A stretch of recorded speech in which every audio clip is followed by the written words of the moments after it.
experience of more than 41 years. FICCI's Committee Against Smuggling and Counterfeiting Activities Destroying the Economy, Cascade, has been working under his gable and guidance and leadership since its launch in 2011. Mr. Rajput is the driving force behind the committee. I request Sir to please make his welcome address. Sir, Thank you, Kashifa. Thank you very much. It's my proud privilege today to the launch of Anti-Smuggling Day. I would like to welcome Shri Balesh Kumar, Member Investigation, Central Board of Indirect Taxes and Customs, Mr. P.K. Das, Director, Compliance and Facilitation, Directorate, World Customs Organization, Mr. Najib Shah, former Chairman, Central Board of Indirect Taxes, Customs, and think tank member, FICCI Cascade, Mr. D.P. Dash, former Principal Director, General DRI, former Chairman, Enforcement, Managing Committee, World Customs Organization, and think tank member, FICCI Cascade, Mr. Stefano Betti, Director General, Transnational Alliance to Combat Illicit Trade, Mr. Aniket Singh, DIG and Director, Indian Coast Guard, Mr. Amrish Kumar Arya, DIG, Border Security Force, Mr. Sanjeev Tripathi, former RAW Chief, Mr. Deep Chand, Special Commissioner, Delhi Police, Mr. P.C. Jha, former Chairman, CBIC, distinguished guests, other think tank members, Mr. Manmohan Sareen, a former Lokayukt, NCT of Delhi, Chief Justice High Court, Jammu and Kashmir, Judge, Delhi High Court, who will be joining us shortly. At the outset, let me welcome you all for joining us for this launch. This is a very special day in the history of Cascade.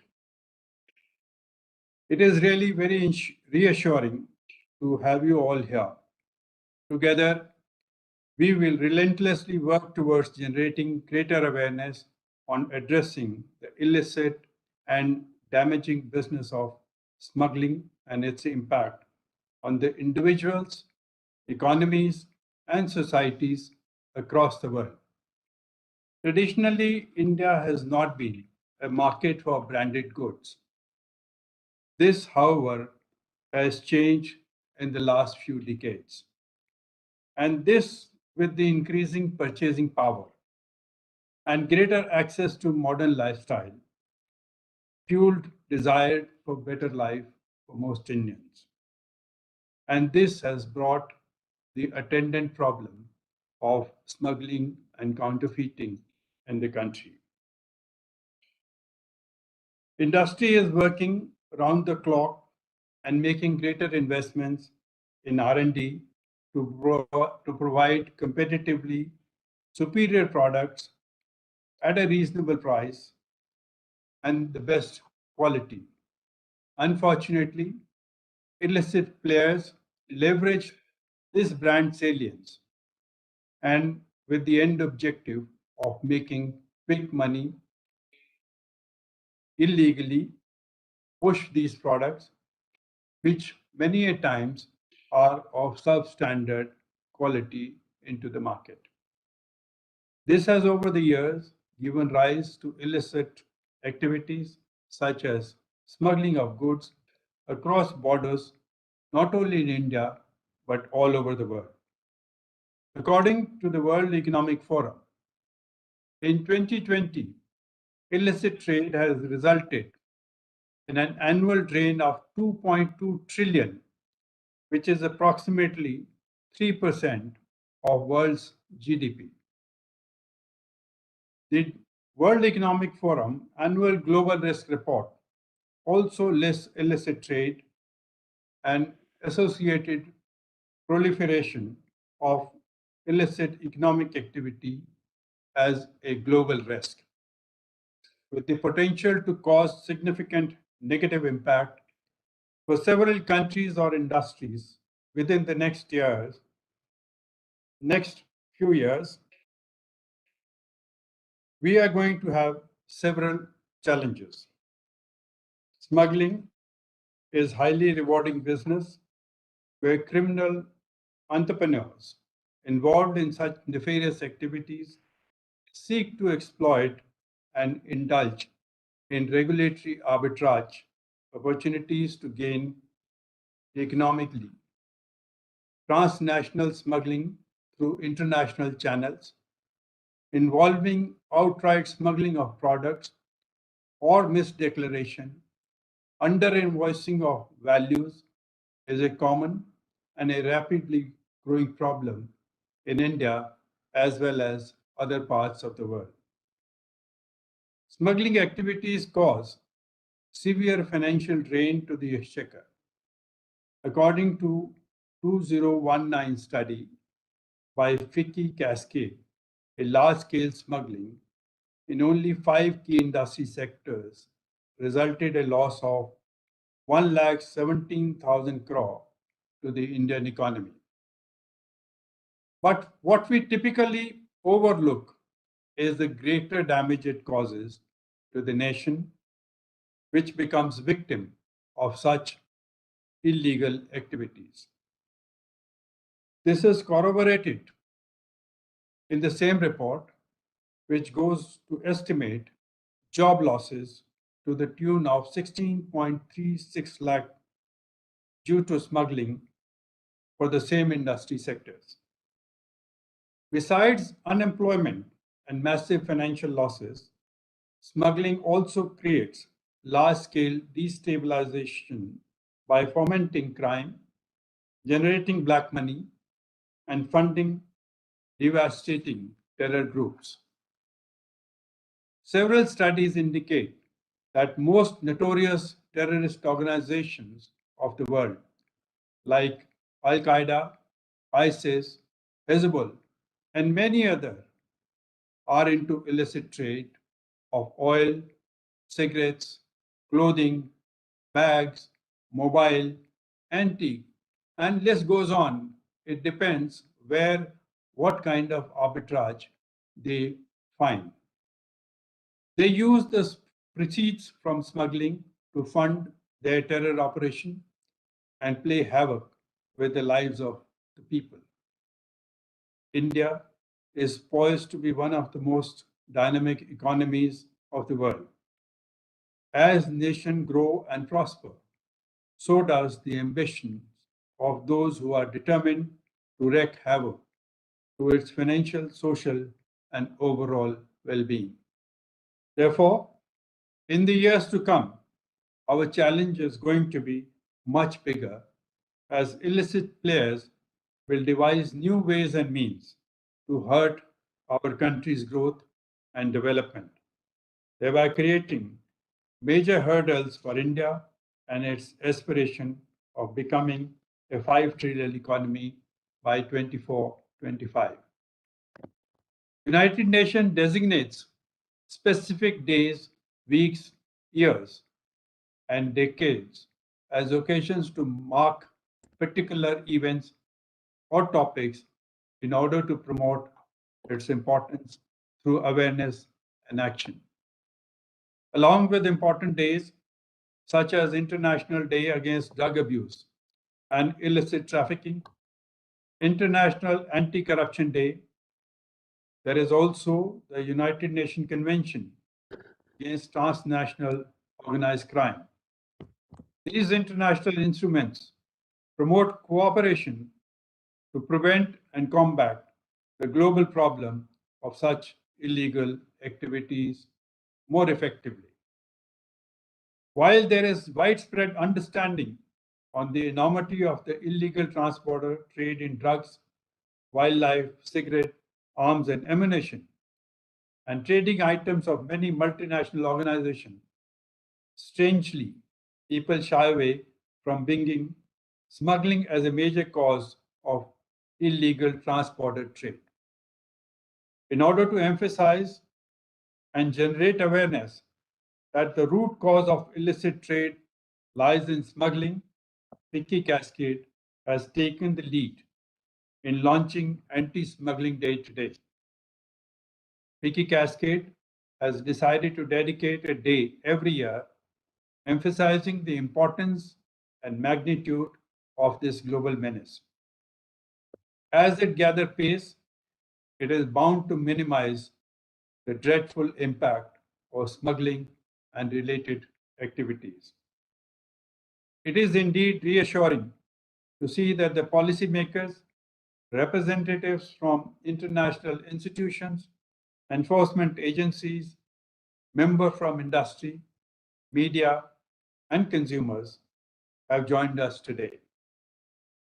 As India celebrates 75 years of its independence, Resolve at 75, which essentially means enforcing our commitment to specific goals and targets, stands as one of the pillars of this celebration. In this context, it is only through our collective resolve, concrete action plans, and determined efforts that we will be able to set the momentum to bring each one of us together to raise awareness and devise an effective strategy that will empower us to counter this formidable enemy in the best possible manner. It is my personal belief that this war cannot be won without greater participation of the consumers, because consumers are the major source which can help fight this menace by taking active participation and saying no to illicit goods. So therefore, we would continue to work together in raising consumer sensitization so that as time passes by, more and more consumers come forward and begin to say no to illicit trade. Enforcement agencies are continuously working hard, and I see as the year goes by, harder and harder to fight this menace, and my compliments to all of them. As the famous saying goes, a journey of 1,000 miles begin with a step. That step we have taken today. And I am confident of your wholehearted support. I wish this endeavor all the very best. Thank you very much. Jai Hind. Back to you, Kashifa. Thank you so much, sir, for your address. As we all know, the problem of smuggling is widespread and directly affecting the economy of our country. To discuss this in detail, we have with us Mr. Najib Shah, former chairman, Central Board of Indirect Taxes and Customs, and think tank member of FICCI Cascade. Mr. Shah, in his illustrious career spanning for more than 37 years, have held several assignments, including in the High Commission of India in Singapore. As a chairman CBIC and a special invitee to the GST Council, he was involved with the process leading to the formulation of GST laws. He was closely associated with the implementation of WTO Agreement on Trade Facilitation, and Mr. Shah is a recipient of the Presidential Award for Distinguished Record of Service. May I request, sir, to please make the opening remarks and moderate the session on containing the menace of smuggling, securing national economy. Sir, over to you.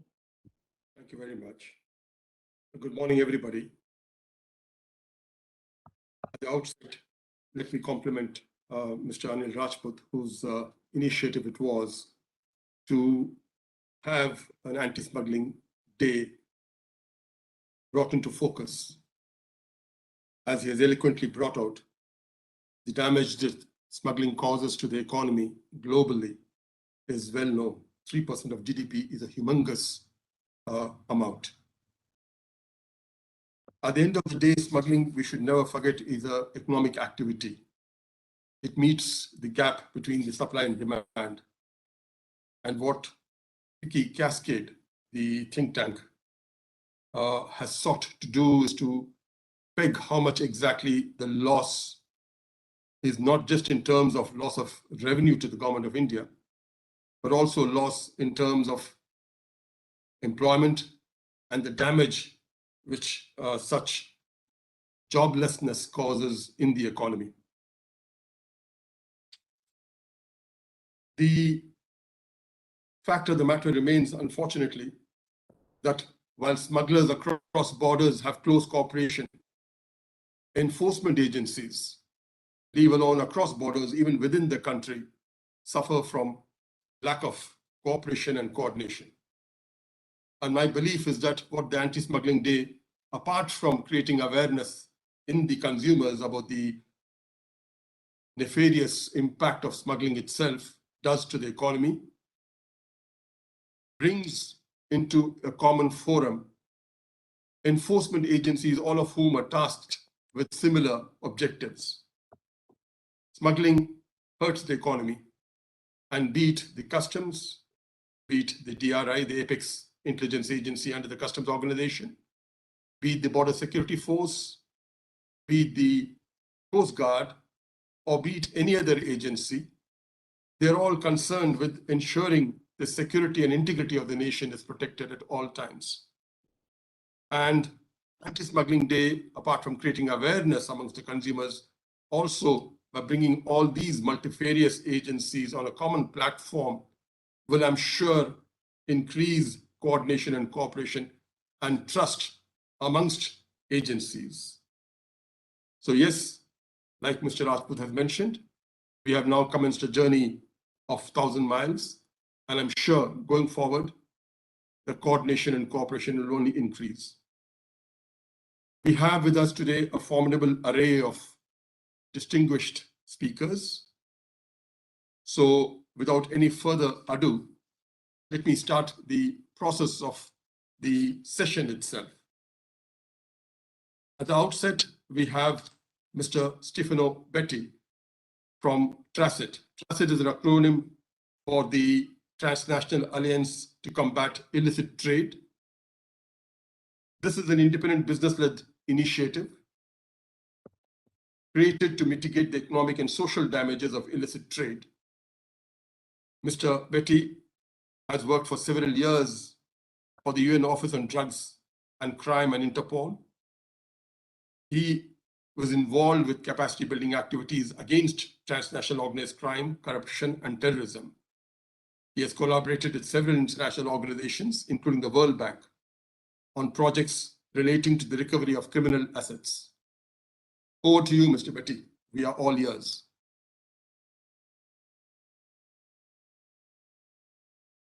Chairman, thank you very much for your words and for your nice introduction. And good morning, ladies and gentlemen. Many thanks also to FICCI for the opportunity that has been given to TRACIT to say a few words on the occasion of Anti-Smuggling Day.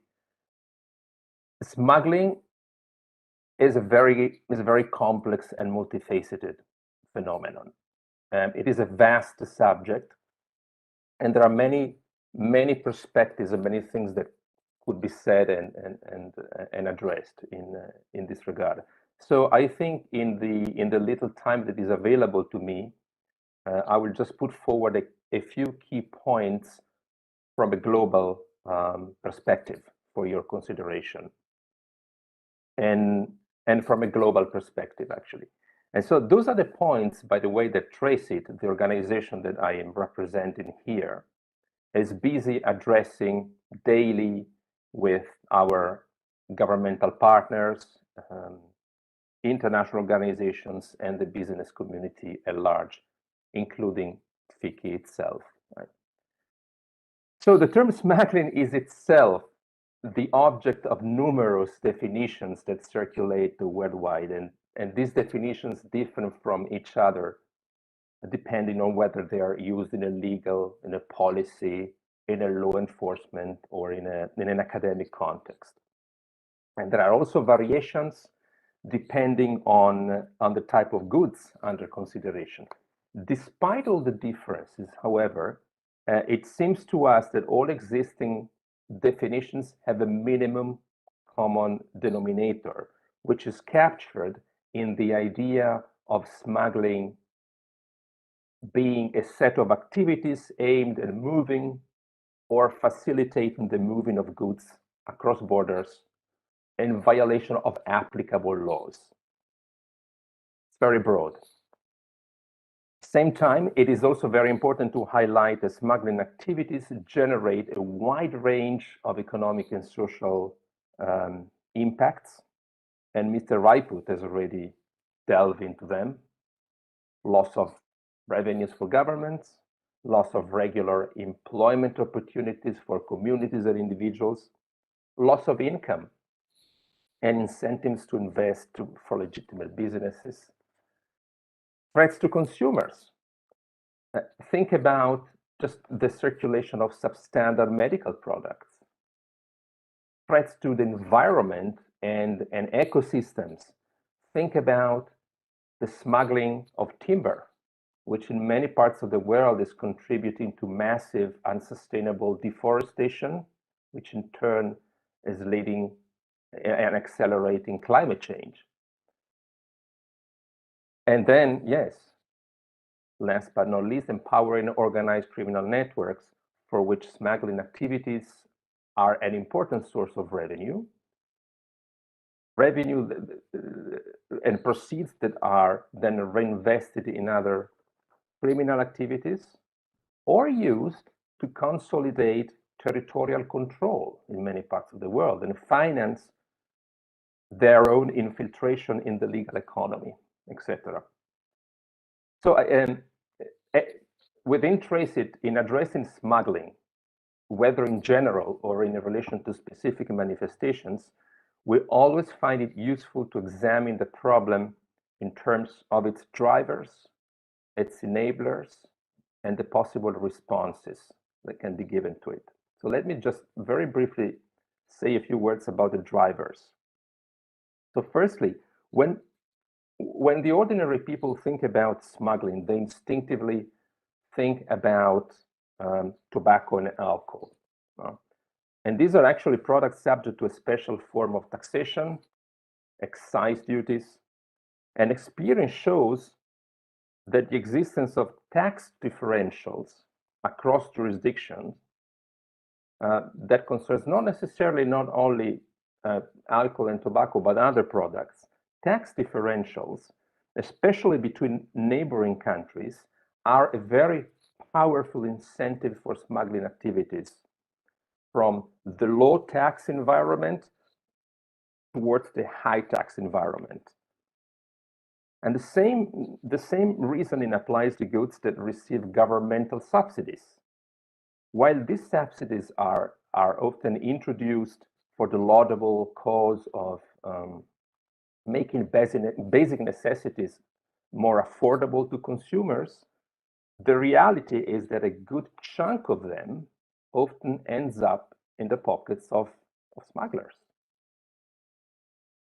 Secondly, in terms of drivers, historically, a significant driver for smuggling has been the imposition of economic embargoes on countries. Embargoes, for example, decided by the international community. The problem here is that even when the economic sanctions are lifted, the smuggling mentality persists. The illegal trading routes are now created and continue to be used for new types of contraband. Okay? And then you have the type of smuggling induced by a strong demand for goods whose circulation is prohibited or subject to quotas. And a typical example of this is the smuggling of protected wildlife species.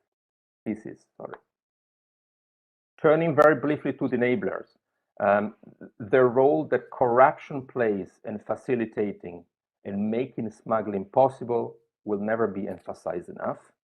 And it's not just about corruption at borders. There are many points along product supply chains where goods can be siphoned off from legitimate supply chains through corruptive behavior.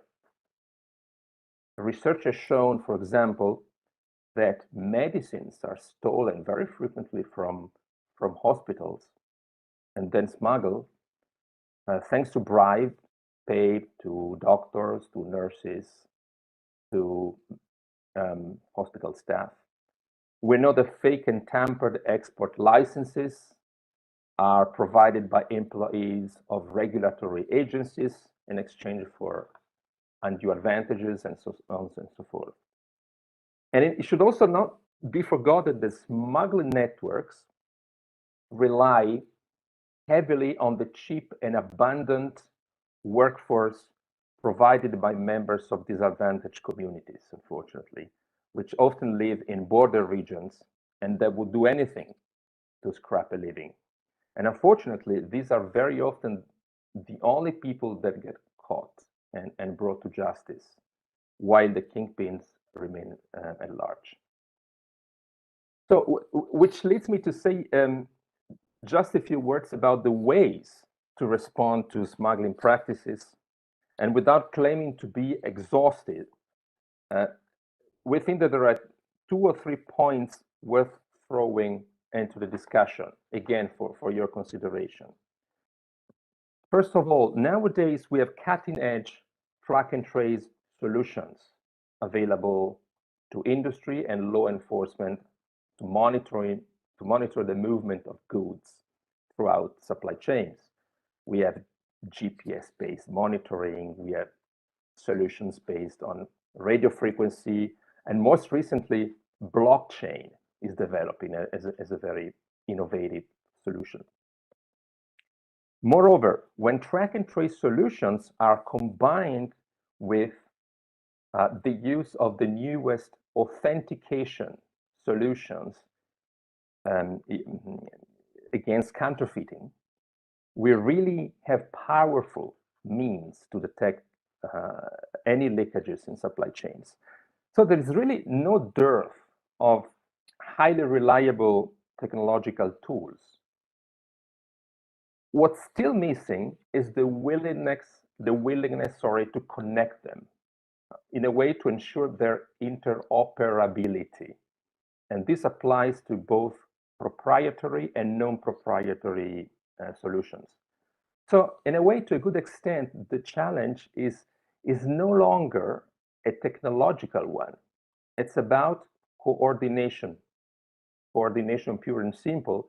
And I'm glad that our chairman, Mr. Shah, referred to this issue, coordination, already in his opening remarks.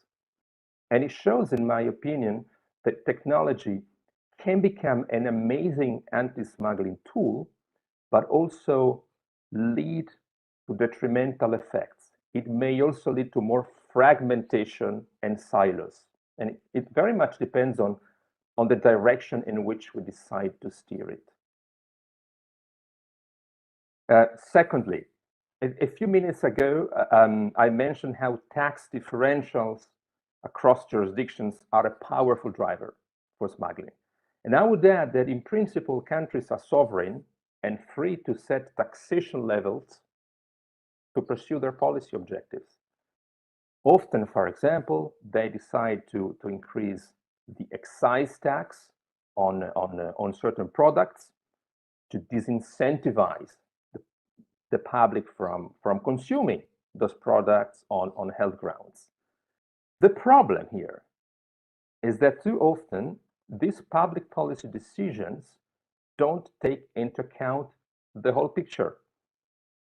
Intuitively, if you decide to increase taxation levels above a certain threshold for certain products, you end up fueling the black market. Even children can understand that. This is why it's critical the measures proposed, put forward, discussed by governments in relation to health, for example, or tax issues, should not be discussed in isolation. Instead, they should be part of a comprehensive evaluation, part of a real strategy on how to deal with the full range of consequences that new regulations have on the security domain, including smuggling. And last but not least, I wanted to stress risk management. This should really become the new paradigm in efforts to detect illicit consignments, in general, to handle smuggling. It's risk management is certainly not a new concept. We're not inventing anything new here, but it's a concept that is still not sufficiently implemented. And if we all agree that it makes no sense to, for example, in the customs domains, to rely on purely on random checks, or to open for inspection every single container that shows up at an air, maritime, or road border, we are left really with one option: make choices about what to inspect, prioritize and optimize our use of scarce law enforcement resources. And what I'm saying, risk management applies not only to the customs environment, but also to decisions, for example, by the police on when and where to conduct a raid. It applies to investigators when they have to decide when to apply certain special investigative techniques, which are costly and need to be used only sparingly. For example, when to use controlled deliveries, a very powerful investigative technique, but one that is very costly in terms of resources. So in order to do all of these, however, we need to assess the risk. We need to be able to create red flags based on sound intelligence. And we need to be able, for example, and here I'm going back to the customs domain, we need to be able to receive advanced cargo information in a systematic manner. Here again, technology in the form of big data analytics, artificial intelligence can make the difference. But equally important is the creation of sustained flows of information between public authorities and the private sector. Industry is a critical part of the equation, and this is why at Traceit we are forging partnerships constantly with intergovernmental agencies, such as the UN Office on Drugs and Crime, which was also my previous employer.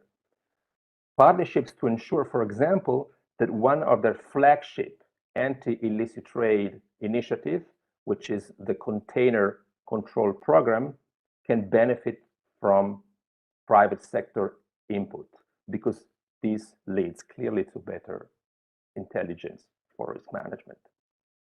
So let me just conclude by saying that smuggling is one of the oldest activities that humans have engaged in since they have organized themselves in sovereign political communities. It cannot be eradicated, but it can be better controlled and its consequences mitigated.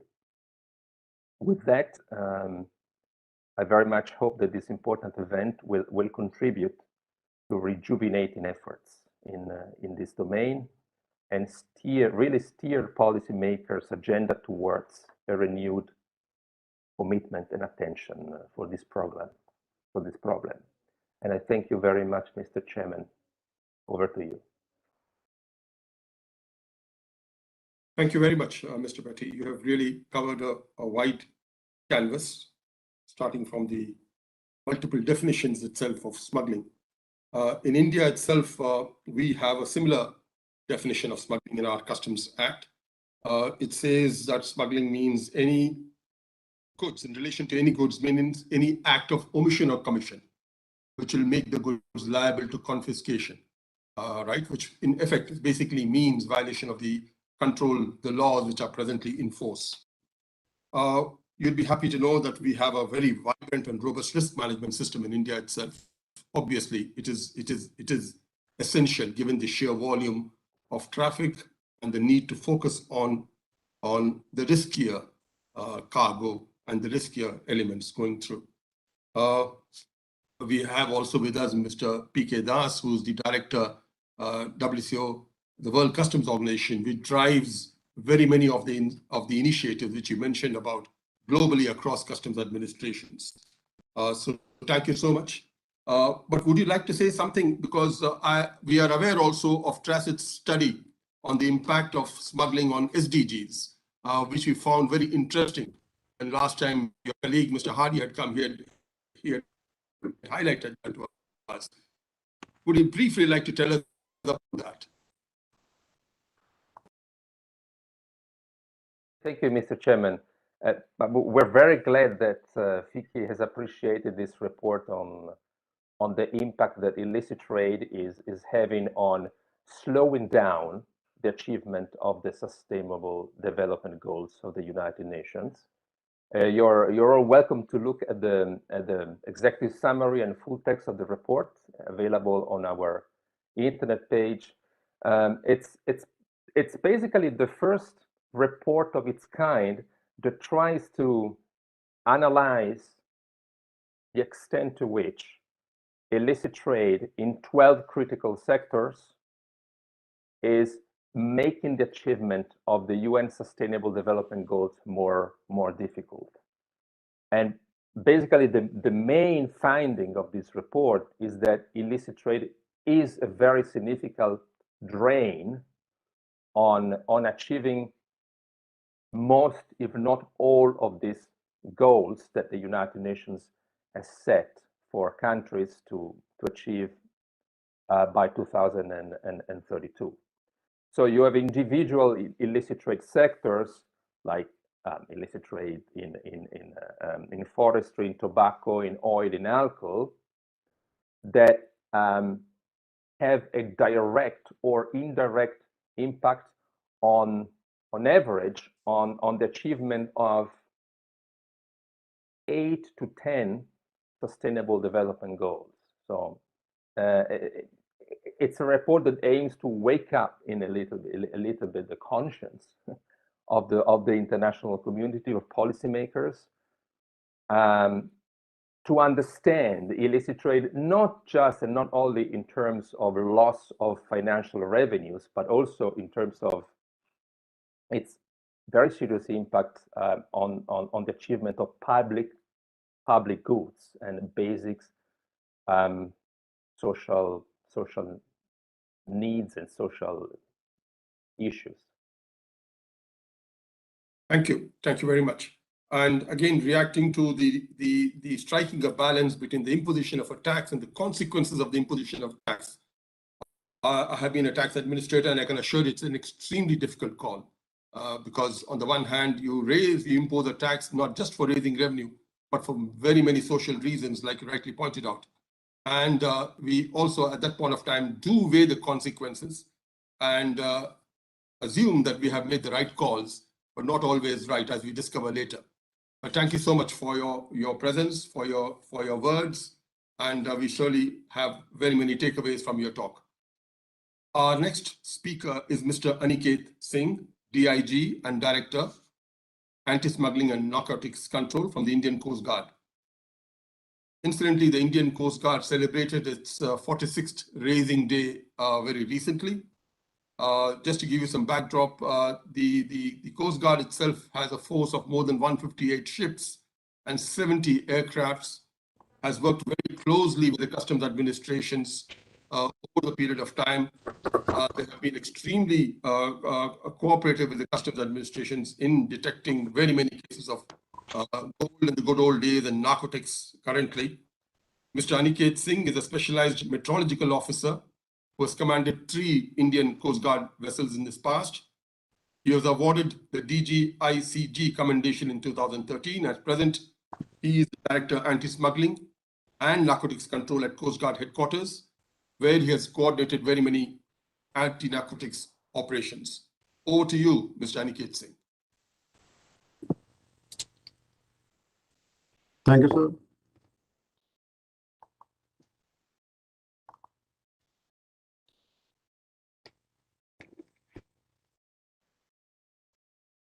I hope I'm audible.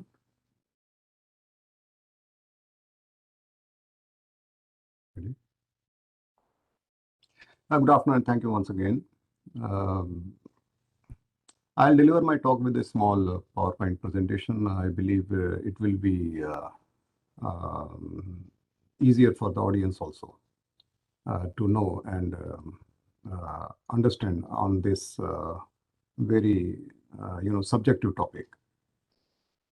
Chairman FICCI Cascade, Shri Anil Rajput, members of the FICCI Cascade, distinguished speakers from various organizations, eminent guests from media, and learned audience. A very good afternoon to you all. It is indeed my privilege to have been invited by the Federation of Indian Chambers of Commerce and Industry to discuss a very contemporary and germane subject of containing the menace of smuggling, securing national economy. I also congratulate the Federation on their novel initiative of the launching of Anti-Smuggling Day 2022 today. And I'm sure that this initiative will bring more integration in our combined efforts to curb this menace. As I represent Indian Coast Guard in this August forum, through this presentation, I shall give you an overview of the challenges being faced and effort undertaken by us in containing maritime smuggling, with particular emphasis on drug trafficking while ensuring maritime and coastal security and how industry can support us in our endeavors. In fact, one of the primary factors for the advent of Indian Coast Guard was to combat the rise in smuggling activities in the 70s, apart from the maritime obligations arising out of proclamation of EEZ and development of offshore development areas. Starting from a humble beginning of 7 ships, Indian Coast Guard has now progressed to form the 4th largest Coast Guard in the world with about 158 ships and 70 plus aircrafts, which are primarily low-cost economic platforms built indigenously in India in tune with the national vision of Atmanirbhar Bharat. Now, as an independent peacekeeping maritime armed force, Indian Coast Guard enjoys a well-defined charter of duties ranging from the constabulary, the humanitarian, and environmental as shown on the screen. Anti-smuggling operations, of course, form one of our primary charters and remain a key area to achieve desired standards of maritime and coastal security. Ladies and gentlemen, oceans are lifelines of global prosperity.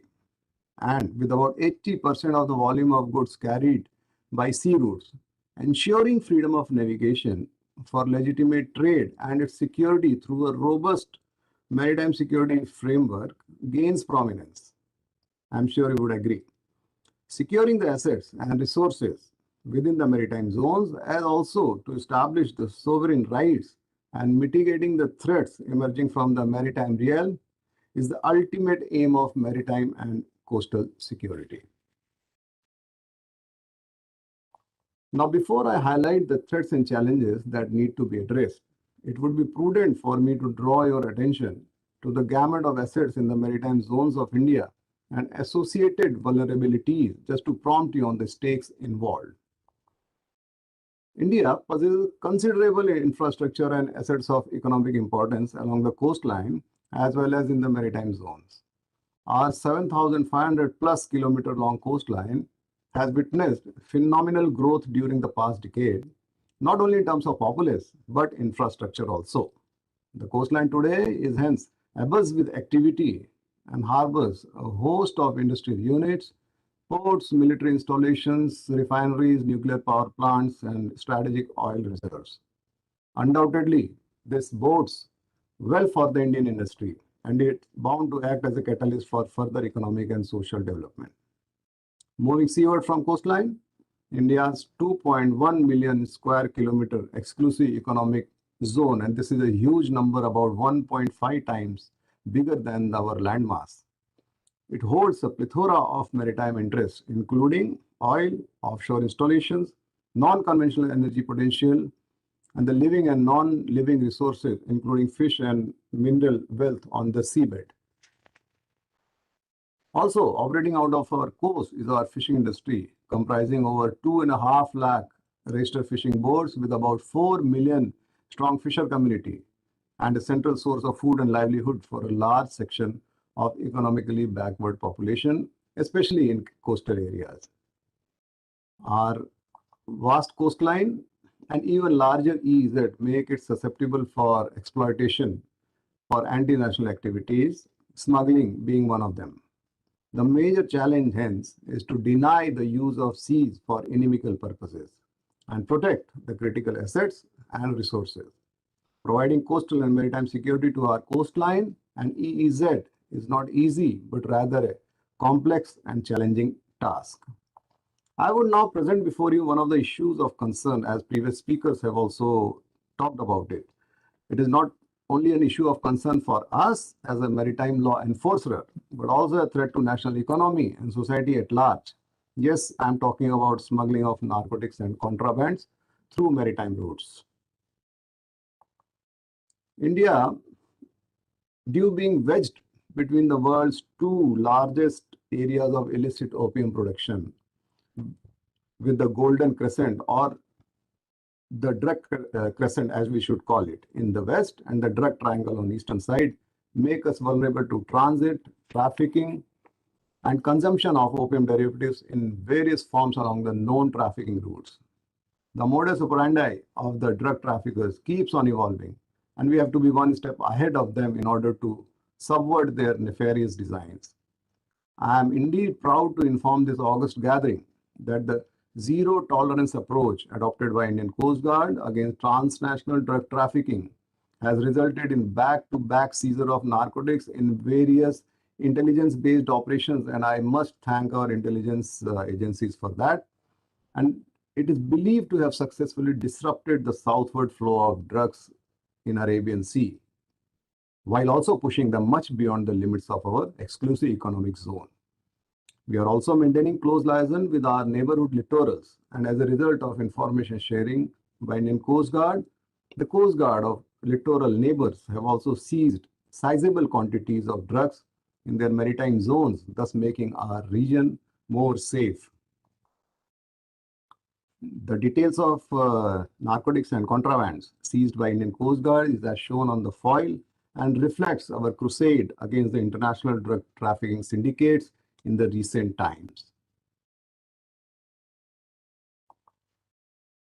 Contraband seizure, as you can see on the screen, an assortment of various contrabands ranging from gold, turmeric, basically custom infringement goods, to sea cucumber with marine wildlife, textiles, and so on. This data is for past 2 years. So let us have a look at what are the challenges facing us in the maritime domain. The core challenge, you would agree, of maritime security in general and coastal security in particular is the complicated maritime environment with lots and lots of stakeholders. As we all know, situational awareness is the first and fundamental requirement of security. We have achieved considerable progress post 2611 towards realizing a holistic surface picture, especially close to our coast, through Coast Guard's chain of static sensors and enhanced daily average deployment of about 45 to 50 ships per day and 10 to 12 aircraft per day. But challenges still remain with respect to small targets, particularly sub-20 meter targets, as well as inherent difficulties in screening of large number of vessels flying through the sea lanes of communication close to our coast. The identification problem is not limited to fishing and merchant vessels alone, but also includes thousands of containers, as Mr. Stefanobetti has brought out, that are loaded and unloaded at Indian ports, as we have seen in the case of recovery of 3,000 kg drugs from a container at one of our ports. It is here that technology can play a major role, and industry can provide a solution to keep our coast more secure. It is our utmost belief. Verification of antecedents of the crew of all vessels and the cargo they carry, that also poses a huge challenge, not only owing to the volume of such traffic, but also due to the lack of resources and integrated technology for verifying their genuineness. With that, I come to possible futuristic way aheads that we can deliberate upon. The monitoring, control, and surveillance, in short, MCS, of large Indian fishing fleet continues to be the Achilles heel of the coastal security. fitment of automated tracking and identification system on board all vessels, including less than 20-meter vessels, would also strengthen the monitoring mechanism in territorial waters through our chain of static sensor, which has already been established all along the coast. We have also seen many fishing vessels using Chinese-made second-hand AIS sets without resetting the data, which is another cause of concern for us as it electronically reflects the boat as a Chinese or any foreign entity. Therefore, a tailor-made, user-friendly, low-cost, tamper-proof, made in India AIS set with inbuilt alarm and alert system would probably be the answer to these concerns and go a long way in strengthening our coastal security mechanism. Further, verification of crew credentials at sea is being done physically at present, which is, you would understand, a labor-intensive and time-consuming process. Technological interventions in the form of e-verification of crew from a distance at sea through face recognition software or scanning mechanism, with the particular good amount of R&D thrown in would be a definite advantage in sorting out, metaphorically speaking, the good, the bad, and the ugly. Coming to the landing center monitoring, that is on the coast, no amount of surveillance at sea can substitute a robust monitoring mechanism ashore. Continuous monitoring of the numerous fish landing centers and fishing harbors in the country is required. In fact, I'm happy to inform that few states have taken note of it and addressing it through a judicial mix of physical monitoring and electro-optic technology. Other technological solutions such as RFID and biometric sensors, in addition to physical access control, would pave way for a formidable shore-based surveillance mechanism. Atmanirbharta is the buzzword today. Atmanirbharta or the self-reliance. An adequate push is being given by the government in this field. In addition to reliability and timely technical support, indigenization ensures technological advancements to keep pace with our evolving requirements. With the government's thrust on Make in India and by Indian, the challenge now lies with you, the doyens of the industry, to make us Atmanirbhar in the field of establishing an indigenous monitoring and surveillance network for our seas. Although there are some, but still a lot more need to be done. I'm sure there is ample R&D potential within the Indian industry to develop robust systems and sensors. For example, in the field of solid-state radars, nanotechnology, container screening systems, maritime intelligence and risk analysis software, and so on, which would prove to be relatively cost-effective and also can be scaled up technologically in tune with future requirements. Unmanned aerial platforms or UAVs have already proven their utility in terrestrial domain, and the indigenous development of a high-endurance maritime version UAV with interdiction capabilities for law enforcement duties at sea would definitely be a great boost to effective maritime surveillance and definitely a win-win situation for industry as well as maritime security agencies. Ladies and gentlemen, to conclude, in the long run, a well-lit coastal security mechanism comprising of satellite-based surveillance system, chain of static sensors, tracking system for small crafts operating at sea, and surface and air assets with high detection capability will provide a robust security system capable of neutralizing anti-national elements near or far away from Indian coast.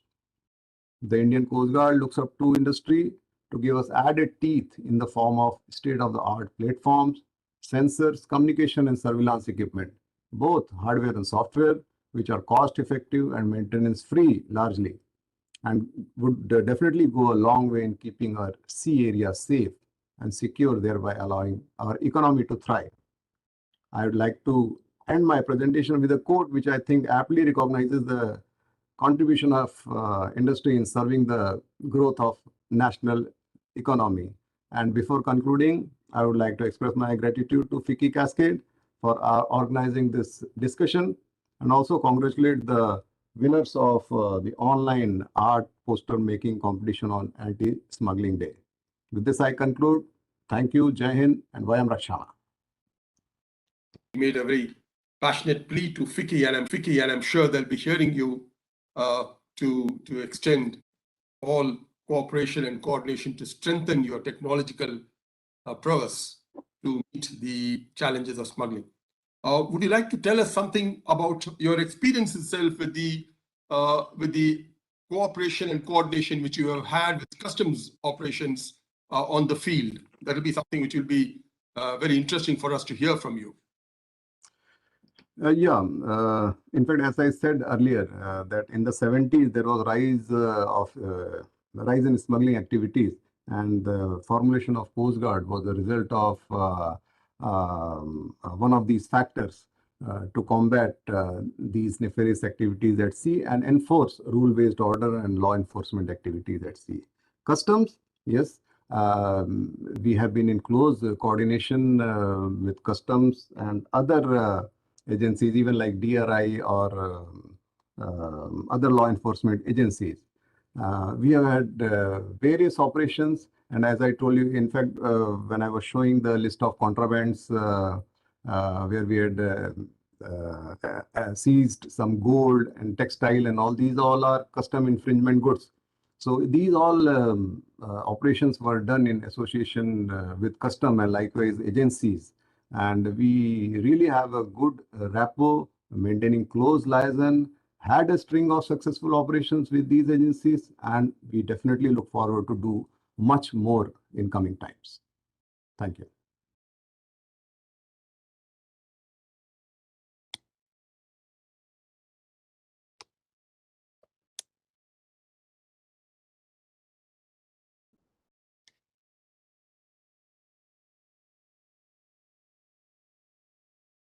Ashifa, we lost Mr. Shah on the line. Yes, sir.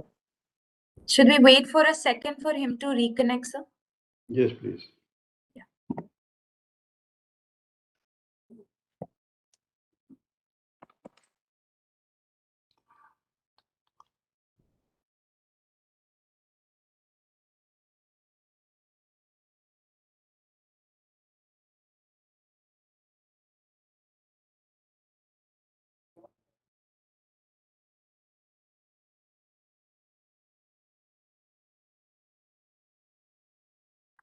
So he's back.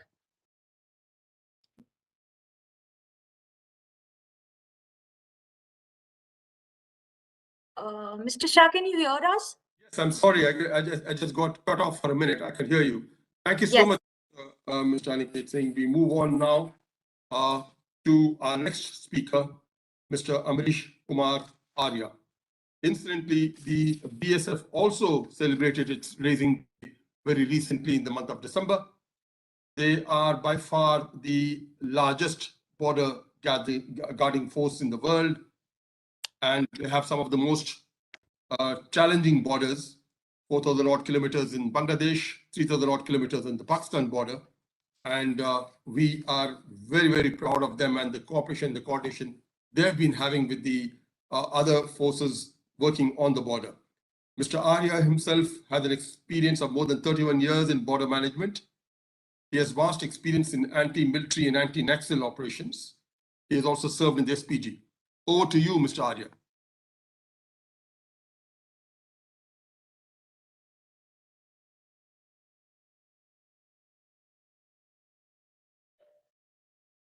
Good morning, sir.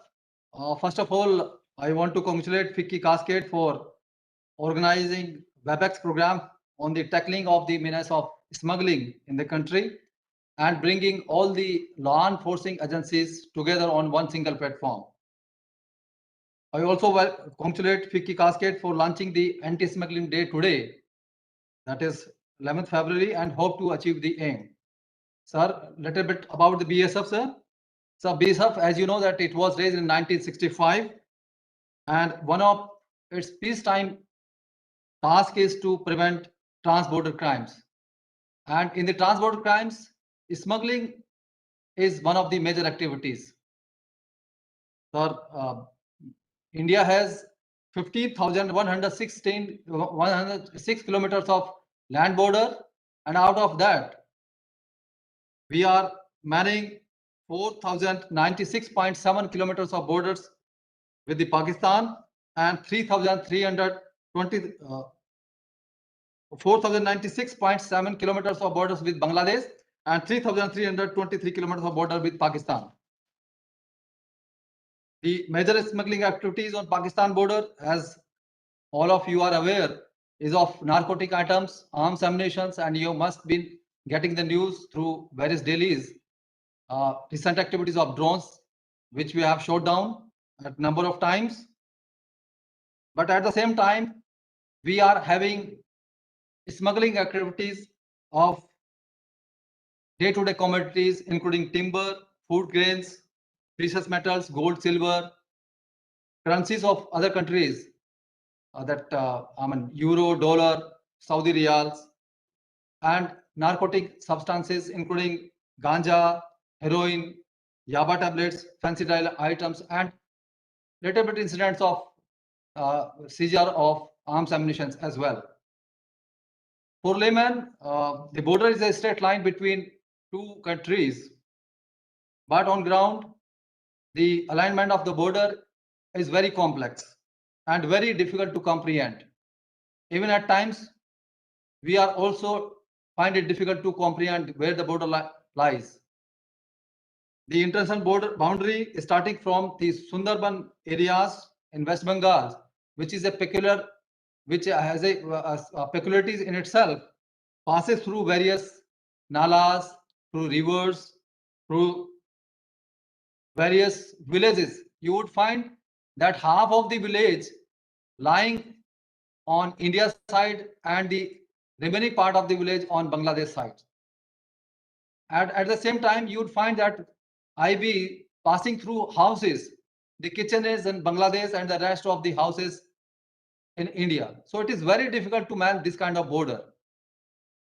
The IB passes through mountainous and dense forest areas in northeast states also, sir.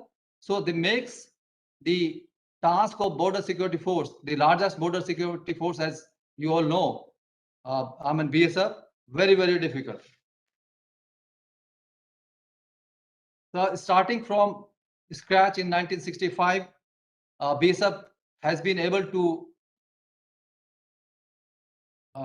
get a lot of infrastructure into the border area. As I already briefed you about the length of the border with the Indo-Bangladesh border. Sir, we have acquired almost land all along the border. The patch of land as per our requirement, and the border security infrastructure has already been completed, except few patches where it is very difficult and likely that it is not possible to erect the border security fence. That because of the river area, the low-lying area, and a lot of expertise is required. We have got the expertise or experts from the other countries, those who have studied the border problems, and they are coming up with some solutions also. But there are a lot of gaps which are yet to be fenced because of various reasons. There are a lot of land is yet to be acquired because of some resistance from the villagers. But in larger area, we have been able to get the border infrastructure, including the security fence and the border floodlights. There are a lot of difficulties in in the border on West Bengal, like we have Charland area. That area remains water filled in most period of the year, but suddenly you will find that water has receded, and it has we have found a lot of sandy area there, and it is very difficult to traverse. So it is very difficult to ply the any kind of vehicle in that area. But with the recent induction of mounted staff in that area, we are again coming up with better management of that border. I would like to highlight this platform that BSF is taking all possible initiative to seal its border using various means and latest technologies, including drones, security cameras, and solar-based solar-based proximity rights also, sir. So I would like to apprise this August gathering that in 2021, BSF has been able to seize 20,133 cases of various items of narcotics, including 614 cases of heroin worth rupees 3,100 crore rupees. Fancy dial, we have been able to seize more than 3 lakhs in 3 lakh bottles, and Yaba tablet, more than around 8 lakhs of Yaba tablet we have been able to seize on the border.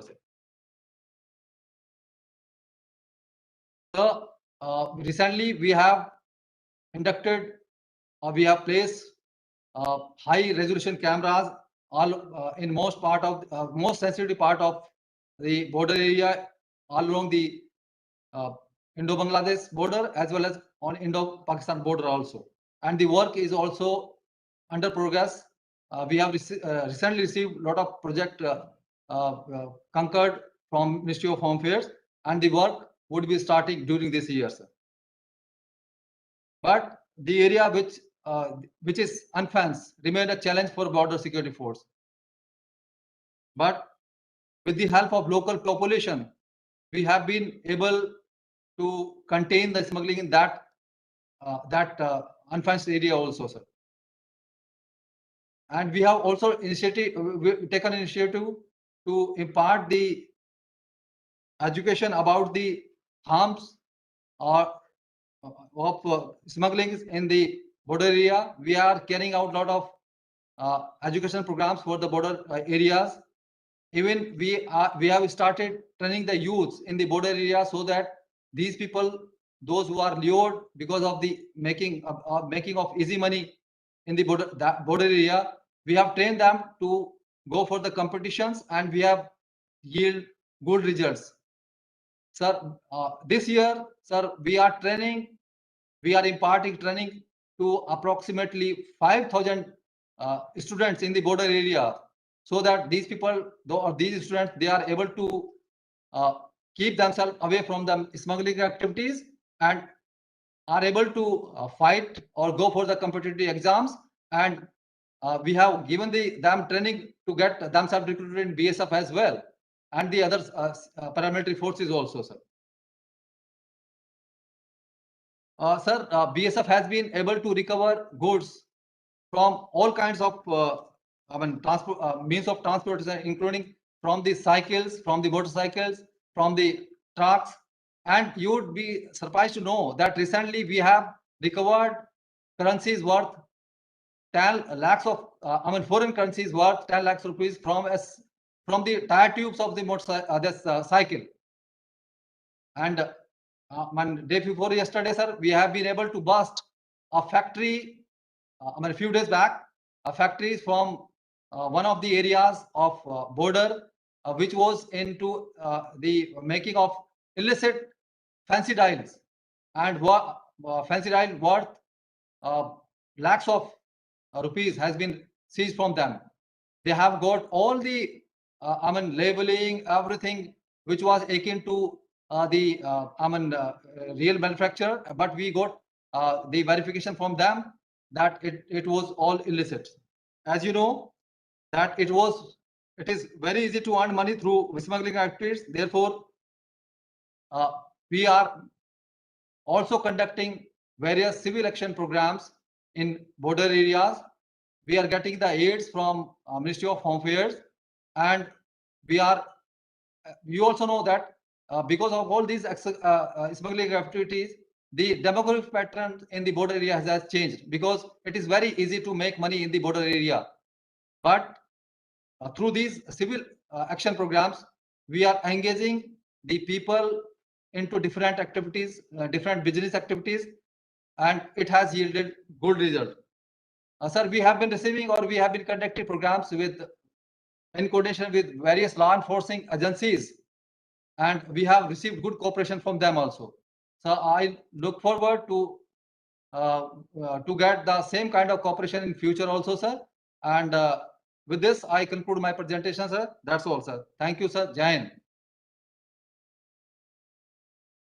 Thank you very much, Mr. Aniket Singh. I'm sure all enforcement agencies will extend all cooperation to you simply because it's in their good interest.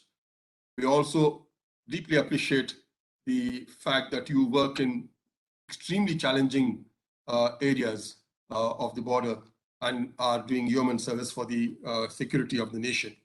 We are duly proud of you. We are also very, very proud of our next speaker, Mr. Pranab Kumar Das, our representative, if I could say, in the World Customs Organization, though, of course, he is there in his independent capacity now as the Director in charge of compliance and enforcement. Mr. Pranab Kumar Das comes with a rich experience of over 36 years in customs and indirect tax administrations. He was the chairman of the CBIC, from where he went as the director. He was he played a crucial role in seeing India's World Bank rankings under the pillar of trading across borders improve from 146 to 68, and the overall ease of doing business rankings itself came down from 100 to 63. He's also a recipient of the Presidential Award for Specially Distinguished Record of Service. The World Customs Organizations, if I may say, is the apex global body which advises customs administrations across the world. Over to you, PK Das.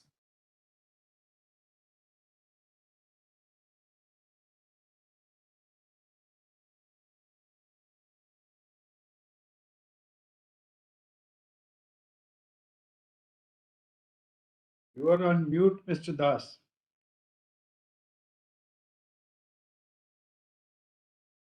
Audible now? Yes. Yes, sir. Okay. Thank you, Mr. Najib Shah.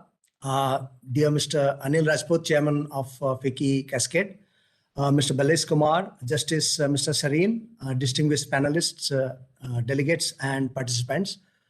It is my pleasure to address you today on the occasion of the launch of the Anti-Smuggling Day 2022. Throughout its long and distinguished history, FICCI has been the strong voice of Indian private sector on the national and international arenas. The WCO truly believes and promotes private-public partnership, and that is why our continuous engagement with you is very important for us. Global trade, as we know, went through a metamorphosis in the last decades. We witnessed streamlining of logistics and growth of e-commerce and courier delivery services, innovations in maritime sector as well as air sector and various other domains, growing number of travelers and trade. Even the COVID-19 crisis that encapsulated the globe during the past years contributed to it by stimulating some sectors such as e-commerce. Along with e-commerce and new delivery methods, electronic payment by SMS become a daily routine even in remote villages in Africa. Even this sketchy glimpse on progress in technology, logistics, and communications is indicative of a tremendous step forward that helped to improve lives of millions of people and even lift them from poverty. It is here that smugglers and other criminals have also been profiting from the fruits of globalization and technological advances. They are known to be agile, creative, resistant, and resilient. Their world is very complex, as Mr. Betty has indicated. They use all kinds of technological and logistical innovations to gain illegal profits. They penetrate legitimate global supply chains, bypass laws and regulations, develop sophisticated networks, and modify and adjust ways of conducting their businesses depending on threats and opportunities, and use newest technologies and many disruptive technologies as well. They conduct their criminal activities globally and consider borders as places of opportunity and safe line, allowing to escape from criminal justice. They tap into different kinds of activities. They don't miss any new opportunities. Human trafficking, counterfeiting, arms trade, drug smuggling, money laundering, tax evasion, identity threat, other cyber crimes, environmental crimes. I can continue this list endlessly. The link of smugglers with the other drug syndicates, terrorist gangs, transnational organized criminals, commercial fraudsters are well known, and the consequent loss to economy, job loss, and the loss to civil society is well documented.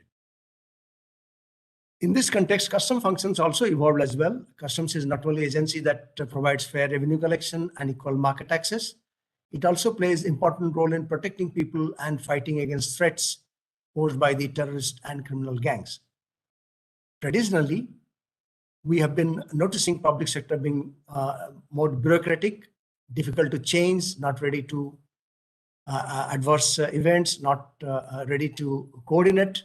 But throughout the years, we have been improving. Today, many customs administrations introduced 24-hour advanced manifest rule for sea cargo, authorized economic operator programs, and other programs that push the border out, meaning that intelligence-enabled risk-based controls can be exercised before the goods arrive at the borders.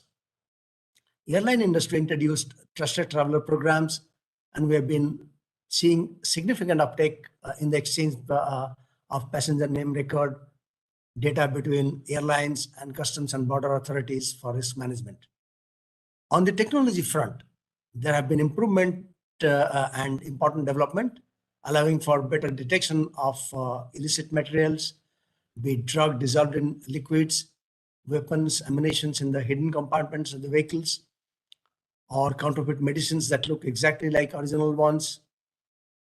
However, one important factor that will either allow us or make it or break it, that is interagency cooperation. As many of the panelists today have demonstrated, this is the key.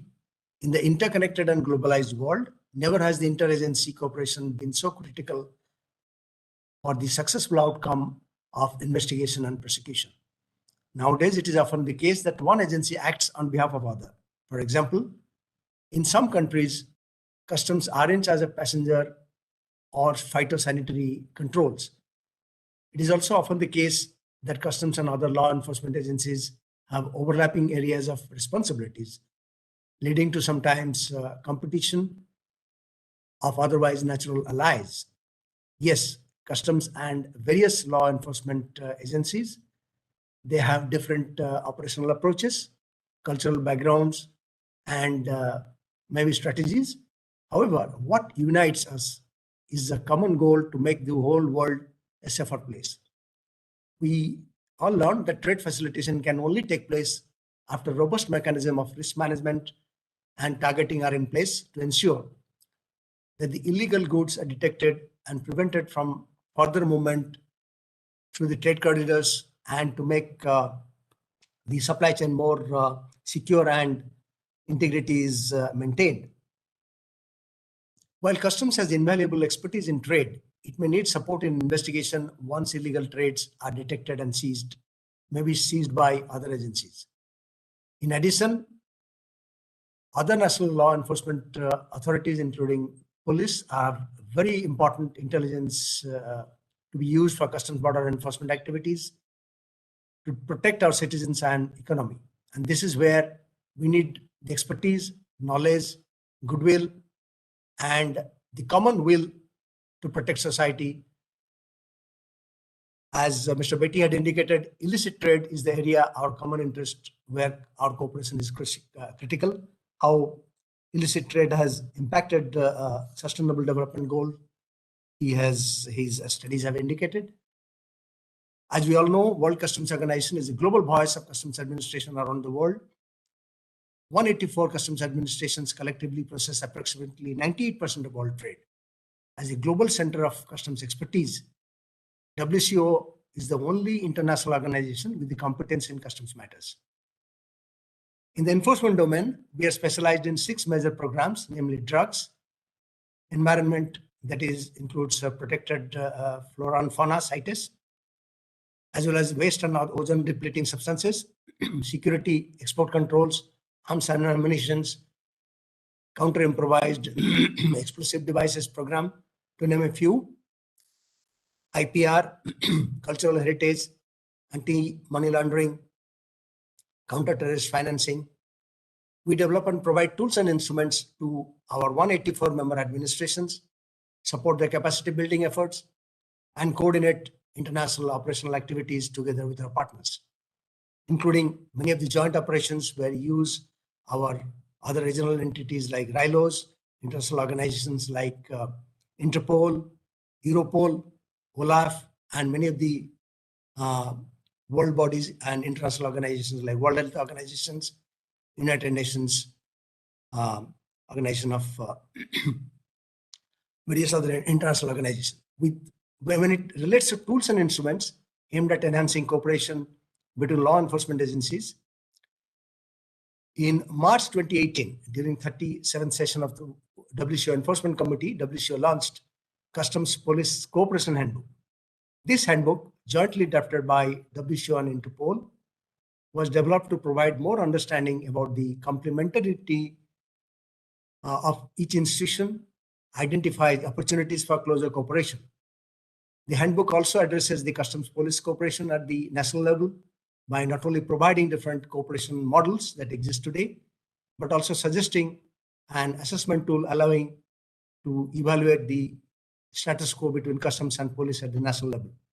We also have similar customs and FIU handbook, which helps customs and financial intelligence unit to exchange information and cooperation at both national and international level. The idea of saying that the conclusion of these handbooks is that levels of cooperation are dictated by national legislation, social and economic, cultural and political factors, but the need for cooperation that is universally recognized. WCO has been working for long to enhance this interagency cooperation through its programs. I will provide just 3 examples. First, WCO UNODC Container Control Program that was launched almost 2 decades ago is still important as ever. The core of the program is to provide a value-added mechanism by establishing and equipping interagency port control units and air cargo control units. Up to date, their program is operational in over 70 countries that establish more than 120 interagency units. Not only do these units receive training from WCO in different areas of anti-smuggling and enforcement, they also have access to WCO's secure encrypted communication channel, ContainerCom, allowing them to exchange intelligence and other data in a secure, confidential manner.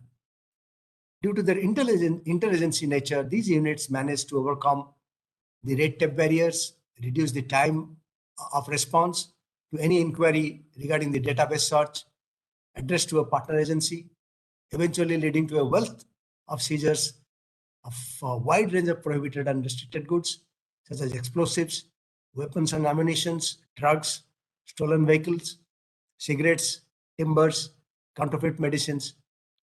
To give example, in 2021, this unit established in the framework of the CCP seized more than 141 tons of cocaine, 191 million cigarettes, 1 million falsified medical products, plus 7 million other falsification, as well as significant amount of gold, other undeclared goods subject to revenue collection. Second example is the UNODC WCO Interpol AirCup project, which is the interagency project to build the capacities of various international airports in Africa, Latin America, and Caribbean to detect and seize illicit goods, both in countries of origin and transit countries. The project established joint airport interdiction task forces, JITFs, each linked to the databases and international communication networks of the enforcement authorities in order to facilitate the transmission in real time of operational information with the aim of intercepting high-risk passengers and illicit goods.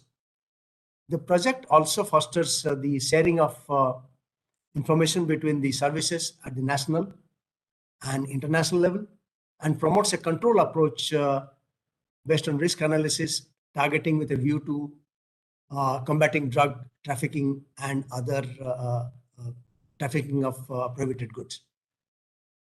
The WCO contribution consists of mainly its provision in CENCOM, the secure communication tool, and key component of Project AirCop. Using CENCOM, field officers can exchange operational information through secure transmission of warning and seizure messages within a closed network of control group situated in international airports. The third example I can think of is WCO's Colibri project, launched in 2019. Colibri is aimed at monitoring and controlling general aviation along the cocaine route from Latin America and Central America to West Africa. How do we do it?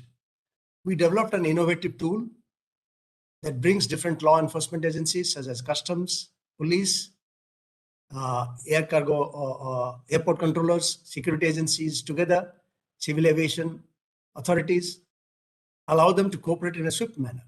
Colibri includes a database, a mapping tool, and a mobile application. In particular, the application allows its users to identify aircrafts, upload control data, as well as geolocate events such as seizures, even aircraft crashes or clandestine landing areas of small aircrafts and private jets. We are still at the early stages of project involving 15 countries in West Africa and Latin American and Caribbean region, but its uptake by relevant countries and agencies is very promising, and we look forward to its full deployment and many seizures. After a series of national training sessions on control methodology and use of GeoPortal, coordinated operational activities involving all security forces and civil aviation will take place over several weeks to stimulate interagency cooperation.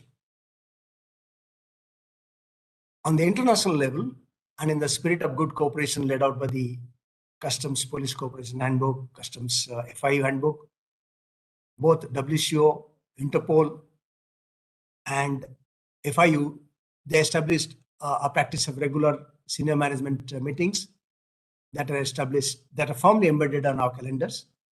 These meetings help us to streamline our agenda, track our joint projects, explore more opportunities to enhance interagency cooperation in different parts of the world. As all my panelists have explained, technology is the major enabler in not only ensuring the security and integrity in supply chain, but also it can bring regulatory authorities and law enforcement agencies together. And we have a noble mission. Lives and livelihood of people depend on how well we manage to achieve it together. So togetherness is the key, interconnectedness is the key, coordination is the key. And together we can defeat this menace of smuggling and other connected evils. Thank you for your attention. Thank you, Chairman.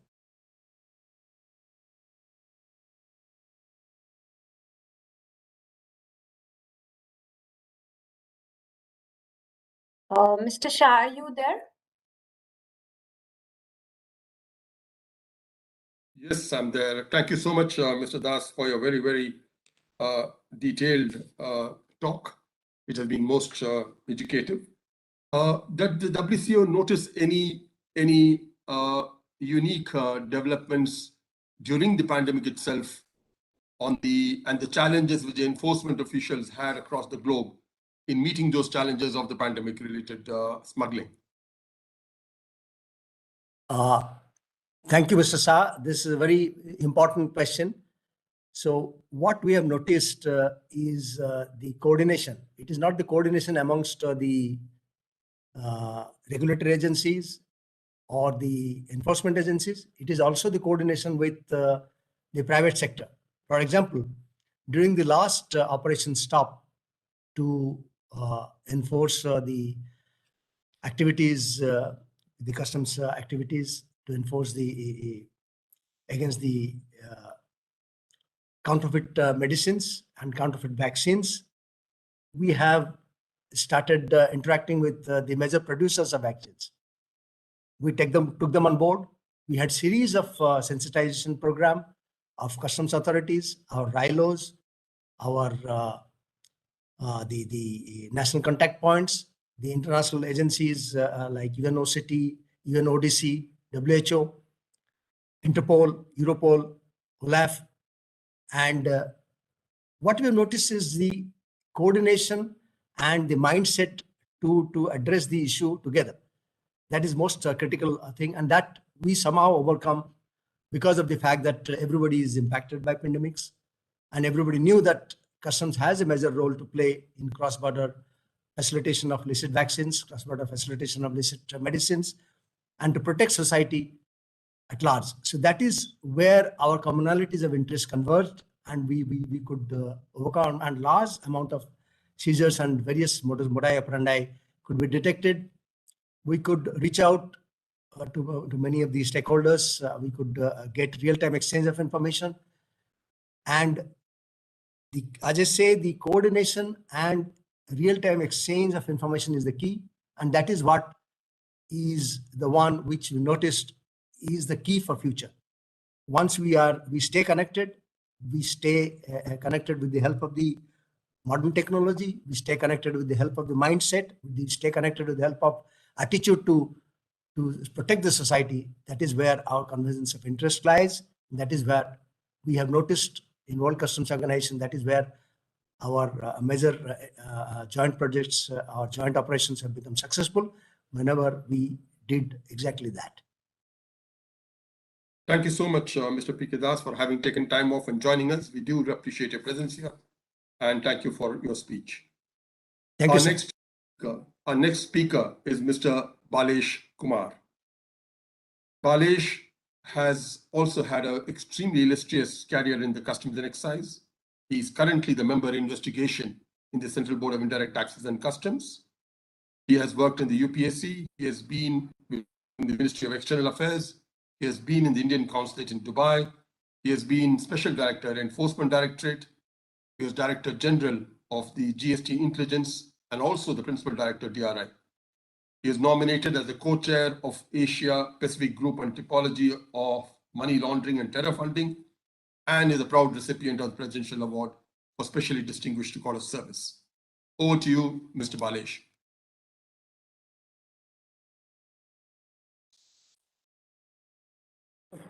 Good afternoon, participants on this webinar. Let me first and foremost compliment FICCI Cascade for having launched the Anti-Smuggling Day, and in particular, Mr. Anil Rajput, who has been taking such steps and measures as to sharpen the focus not only on the counterfeiting of goods, but also smuggling and its consequences on the society at large. I've been associated earlier as Principal DG DRI with some of the fora and platforms which Mr. Rajput had launched and created. So compliments and congratulations. I'm humbled by the galaxy of speakers whom you have been able to collect on the webinar today. Each one of them has tremendous experience, and if I may say so, I had come with a prepared text, but the kind of discussion which has happened in last about 1.5 hours, I am abandoning my text and the prepared text, and now for next 10 to 15 minutes, what I am going to address is in 3 parts. One, because so much of concern has been expressed today morning, what is presently the government of India doing about it? Are we doing something about smuggling activities, particularly in relation to India? The second part, I would like to speak on various dimensions of smuggling, which includes smuggling on the land border, as the representative from the BSF talked about, or the maritime security, as the one from the Indian Coast Guard spoke about. And the third part, I'll be very brief in giving certain responses to certain remarks which have been made in last 1.5 hours. And to that, largely based on the current government scenario, which is happening over probably last few years. Let me first start with what is the government of India's efforts and responses on smuggling. Government of India has always been committed to combat smuggling. It is not to say that this effort has come about suddenly. Organizations like Customs and Directorate of Revenue Intelligence have been formed and have been in existence. Customs right from before independence, and of course the DRI since 1957. Probably one among the oldest organization of intelligence and investigation, particularly on the front of smuggling. Having said that, what are the recent efforts? You see, let me assure the audience here that Government of India is highly committed, and in particular, the Central Board of Indirect Taxes and Customs is very strongly committed to fight and to combat smuggling. There are many efforts which have been going on in this regard. I think I will like to mention, particularly few such efforts. There are been these organizations which in their respective sphere have combated smuggling. Customs along with say BSF or the Coast Guard on the border. Again, there has been an excellent cooperation for a combat against smuggling between the customs and other enforcement agencies within the border, including the state police machinery. And you must appreciate that there are other activities which are carried out by such agencies. The state police is most of the time busy with law and order issues. Similarly, the customs is primarily a revenue collecting organization. And with the emergence of the dry ports, inland container depots all over the country, it has been quite a challenge to fight the other objective, or to serve the other objective of the department, is to combat smuggling. But that doesn't mean this activity has been ignored. So what has happened over a period of time? We have tried to institutionalize certain mechanisms to combat smuggling. These mechanisms may have been earlier a bit sporadic or unorganized. Today, I can say with some measure of confidence that a lot of activity is happening, which is, combating smuggling in the most invisible manner. And this probably goes in congruency with the kind of liberalization which this country has seen and the buoyancy of economy which this country has seen even in the face of adversities like COVID pandemic. To talk about COVID pandemic, Mr. Das also mentioned about the global efforts. But let me tell you this, that the anti-smuggling efforts were constantly on during this period. There was no letdown at any stage by the Department of CBIC against the combating of smuggling. And that is probably true of all of the departments of the government as well.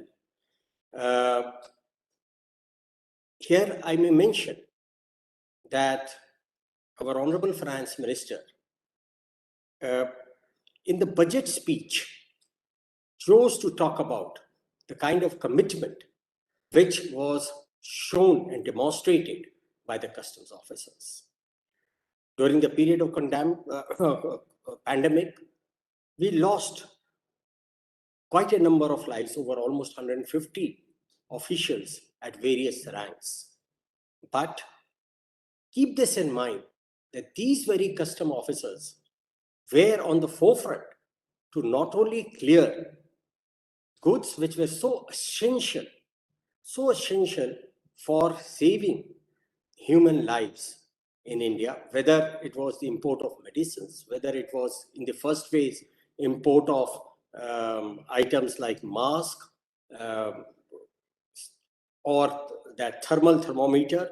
So those kind of things. And yet at the same time, they were equally committed to see that there is nothing which is imported which is illicit. At the highest level of the government, today, there is a very definite effort to institutionalize the cooperation and coordination among the agencies. This is something which has been spoken about at length by various speakers who spoke before me.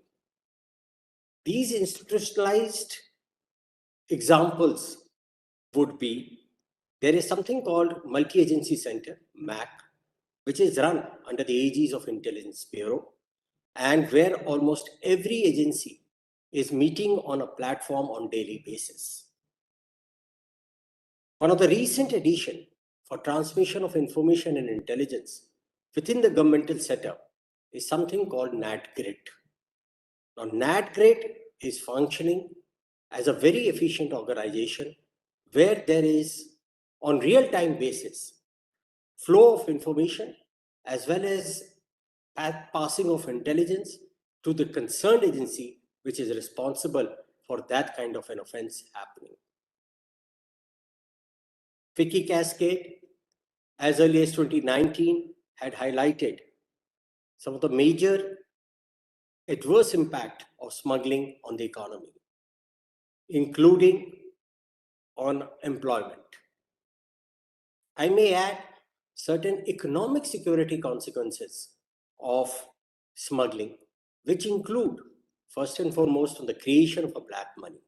So unless and until we are cooperating with the authorities responsible for the collection and the anti-evasion activity on the direct taxes, which is the CBDT, I don't think our efforts could be comprehensive on that. Similarly, an important consequence in relation to smuggling has been on money laundering. Now, there is a very healthy cooperation between the customs agencies and the Enforcement Directorate as well as FIU, the Financial Intelligence Unit, India. More importantly, you have an organization called Central Economic Intelligence Bureau, which is which has created a platform again for flow of information through online mechanisms and network. FIO India also has its own platform to which such what they call as suspicious transaction reports are exchanged between the various agencies. Gradually, it has been realized that we need to have such institutionalized, strengthened mechanisms of cooperation because economic security cannot be separated from the so-called physical security of the border. And I'm happy to say that again, there are mechanisms laid down now for regular flow of information among agencies like DRI, Directorate General of GST Intelligence, Intelligence Bureau, RAW, and some other national security agencies.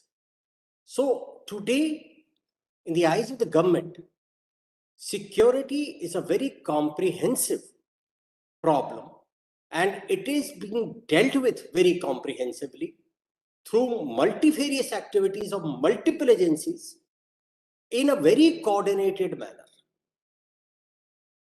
It's not disparate, unorganized efforts, and only once in a while that we come together.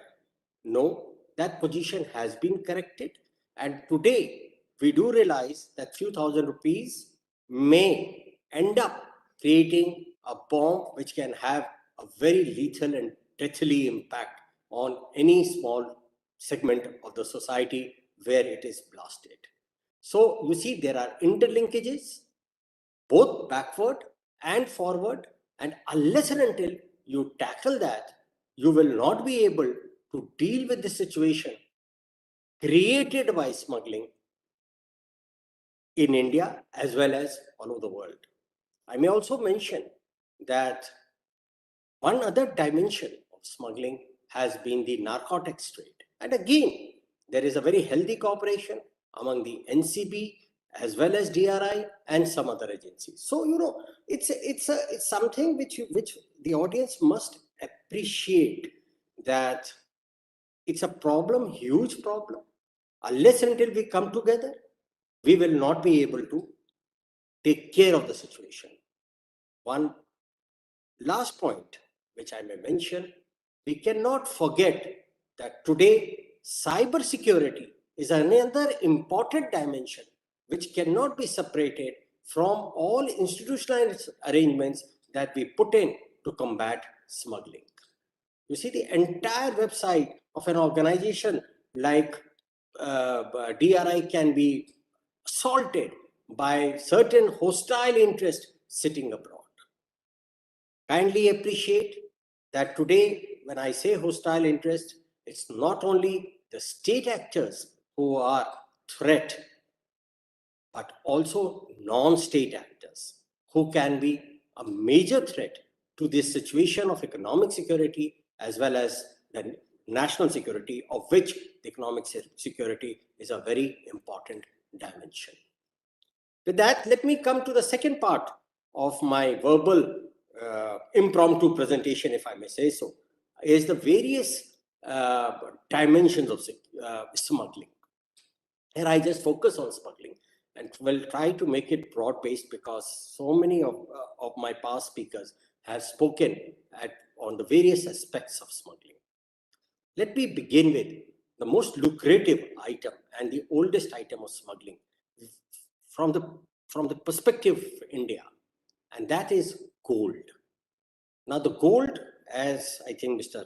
Rajput said right in the beginning, because of the international arbitrage moves, so, and where because of the duty imposition or checks and prohibitions imposed due to other policy considerations like preventing laundering or generation of black money, then you have gold smuggling taking place. India, over the last 3 years, both the customs and DRI have done phenomenally well in checking gold smuggling. Some large seizures have been affected and some small seizures have been affected. What is remarkable here, instead of getting caught by the statistics, for which I may have to look at my notes, and I don't want to do that given the kind of constraint of time under which we are speaking.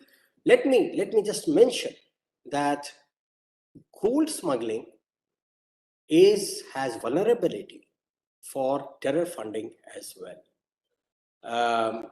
Please appreciate, in one of my papers, I have, which is a published paper of the FATF, I have brought out the risk and vulnerabilities associated with gold for money laundering and terror funding. Those interested can look at FATF website. The paper is available there. What happened over the last 2 years with the COVID pandemic? We found, and I'm talking only from the perspective of India, that flights, international movement of passengers stopped. Now, besides the coastal smuggling, particularly over the last 5-7 years, we had seen a spurt in the smuggling of gold through air traffic. With the stoppage of the passenger movement, the pent-up demand had to be filled. And we found that land border smuggling increased. The gold which used to earlier come from the Middle East, we found a major inflow of smuggling of gold through Indo-Myanmar border. Some major seizures were done. Those 10 tola biscuits were replaced by 116 grams gold biscuits. Johnson Mathai Swiss mark gold biscuits were replaced by marking, which had definite Myanmar impact on it could be seen. These were rough cast, each biscuit of 116 grams. We have brought and made very definite efforts along with agencies like Assam Rifles on the Indo-Myanmar border, as well as with BSF. And here we have talked at the highest level with the DG BSF, with the DG DRI talking to each other. And some major actions, operational actions were taken, resulting in major seizures. We then, another important dimension of our smuggling has been the narcotic smuggling. My colleague from Coast Guard spoke about those triangles and the crescent, but we found that there has been a major spurt in smuggling. If you look at the UN report on drug smuggling, and you would find that there has been a major spurt in growth of poppy plant in Afghanistan, and Afghanistan contributes almost 85% of smuggling relating to heroin. What is important, which we saw recently, has been that methamphetamine manufacture has also begun in a very huge quantity in Afghanistan, and which has also started spreading all over. I would like to mention the recent, if I may say so, there has been a change of rule of governance in Afghanistan. And we saw within few days of that, a few weeks of that, 3,000 kg of heroin flowing into Mundra port, which was very timely detected by the DRI. Now, within DRI or within the CBIC, there has been a major shift from detection, which is based on information-based intelligence, to systemic generation of intelligence. Mr. Betty spoke about red flag generation. Let me assure the audience here, we have taken it to such institutionalized levels that, in fact, on 1st of July 2017, we had set up an organization called Directorate General of Analytics and Risk Management within the CBIC, which is called DG ARM. And the creation of DG ARM has started generating results in such volume and with such accuracy that I can tell you that it is, in fact, in many of the cases, reason for success, not only of DRI, but Directorate General of GST Intelligence as well. We are doing risk assessment, not only at transactional level, which what we call as the National Customs Targeting Center wing of the DG ARM does it, and have been doing it for last 10 to 15 years. That wing was created almost 15 years because it was a realization by some of my senior officers, of whom few are sitting on this panel, that you cannot allow the customs facilitation unless and until you are able to sieve the unwanted, the undesirable flow of trade, which is by and large almost to the extent of 80-85% genuine trade, and needs to be promoted so as to propel the engines of growth in the economy. Now that has got integrated in a very institutionalized manner under the umbrella of DG ARM, and I can say it with some sense of pride that beyond the CBIC, at the highest level of the government, in last few months, DG ARM is being recognized and being associated now with the national security endeavors of the government. DG Arm, you can imagine on the GST side, where there's just no scope for informant-based intelligence because all the transactions happen and are transacted online. So unless and until you have a very robust system of risk management in such billions of transactions, you cannot actually prevent a transaction which generates huge amount of duty evasion or tax evasion and having huge impact on the economy. You see, the violators go to the extent of generating fake invoices. And the CBIC, in the last 1 year, has taken momentous steps through DG Arm to check such fake invoices. I can say it with genuine pride. It is now widely recognized that the recent buoyancy of the GST revenue, which is now almost last month touched over 1,40,000 crores, 1/3 of it, we can say 2/3 of it has come probably, or maybe slightly more, 70-75% of it has come from the economy revival. And credit to our industry captains who are participating in this webinar. But probably 20% of that trade, which is the mischievous trade elements, have been checked deterrently through the combat by the GST formations, both the central as well as the state, including the Directorate General of GST Intelligence, on the basis of risk profiling and risk management being generated by the Directorate General of Analytics and Risk Management. Let me also speak about a third dimension of smuggling which is happening in the country. This particular part relates to, the public health. And in the public health, if you look at, I think the most important commodity which is vulnerable to smuggling is the tobacco products and cigarettes in particular. The Tobacco Institute of India has conducted a study where we find that almost 9% of tobacco consumption is in the form of legal cigarettes. So we are looking at something like 91% of the cigarettes in the Indian markets coming out of chewing tobacco, BDs or illegal cigarettes. I'm talking about tobacco products in general. There has been very strong emphasis by Directorate General of Revenue Intelligence over the last 4 to 5 years. Mr. Dash is also part of the channel. This was probably emphasized by him, and then I continued, and now the present Principal DG also continues the emphasis on him, on checking this smuggling.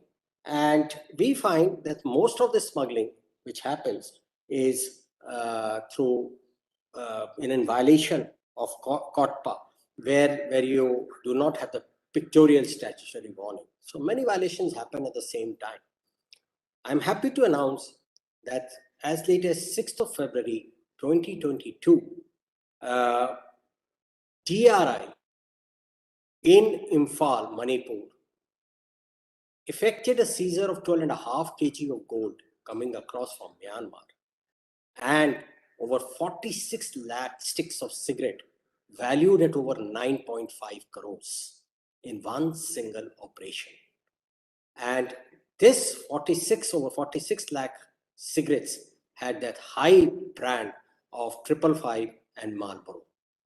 So you can appreciate that, this kind of an operation, and this was a full 2 or 3 days operation, could not have been launched without very specific intelligence available within the system. So this is what we are doing. And I may mention so that it attracted the highest attention of the government because this seizure has been done, and this operation was conducted. Please remember that among the 5 election states, Manipur is also one of it. So smuggling can also have an impact on the kind of money which may be supported, which may be required to support, illegal kind of electioneering or political campaigns. Government is alive to it, and through the Election Commission of India and through organizations like CBIC and CBDT are trying to put that in check as well. We have been also, the fourth dimension of smuggling is what we call as environmental degradation smuggling. There have been smuggling instances which have been detected of ozone depleting substances. We have also, noticed that a lot of e-waste are coming into India illegally. It may appear at times, and mind you, I'm talking about a COVID experience. They talked about, to help the so-called, and I say the so-called poor in India, they exported from certain advanced nations computers and laptops which were of no use. The Customs Department checked that and stopped it. They also sent us, the oxygen cylinders which had been in use in hospitals there. So they also sent us used ventilators. Imagine the kind of COVID infection, contagious, was in this kind of import. So while allowing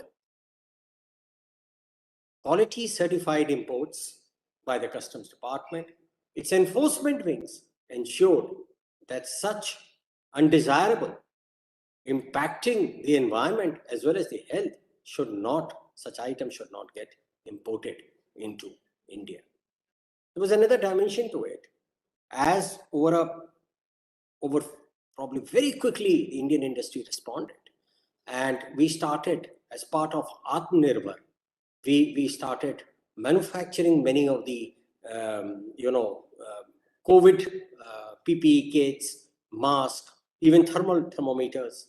And there was a change in the policy. Government was very responsive. What was being allowed to be imported was stopped. And now, in fact, at one point, there were ban on export of such essential items. The enforcement agencies quickly adapted themselves to the new regime of change which was required.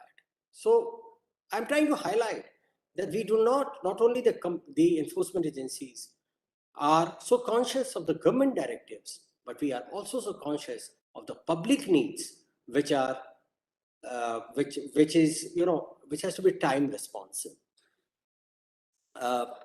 We have let me now come to our one of the last dimensions of smuggling, and that is the national security.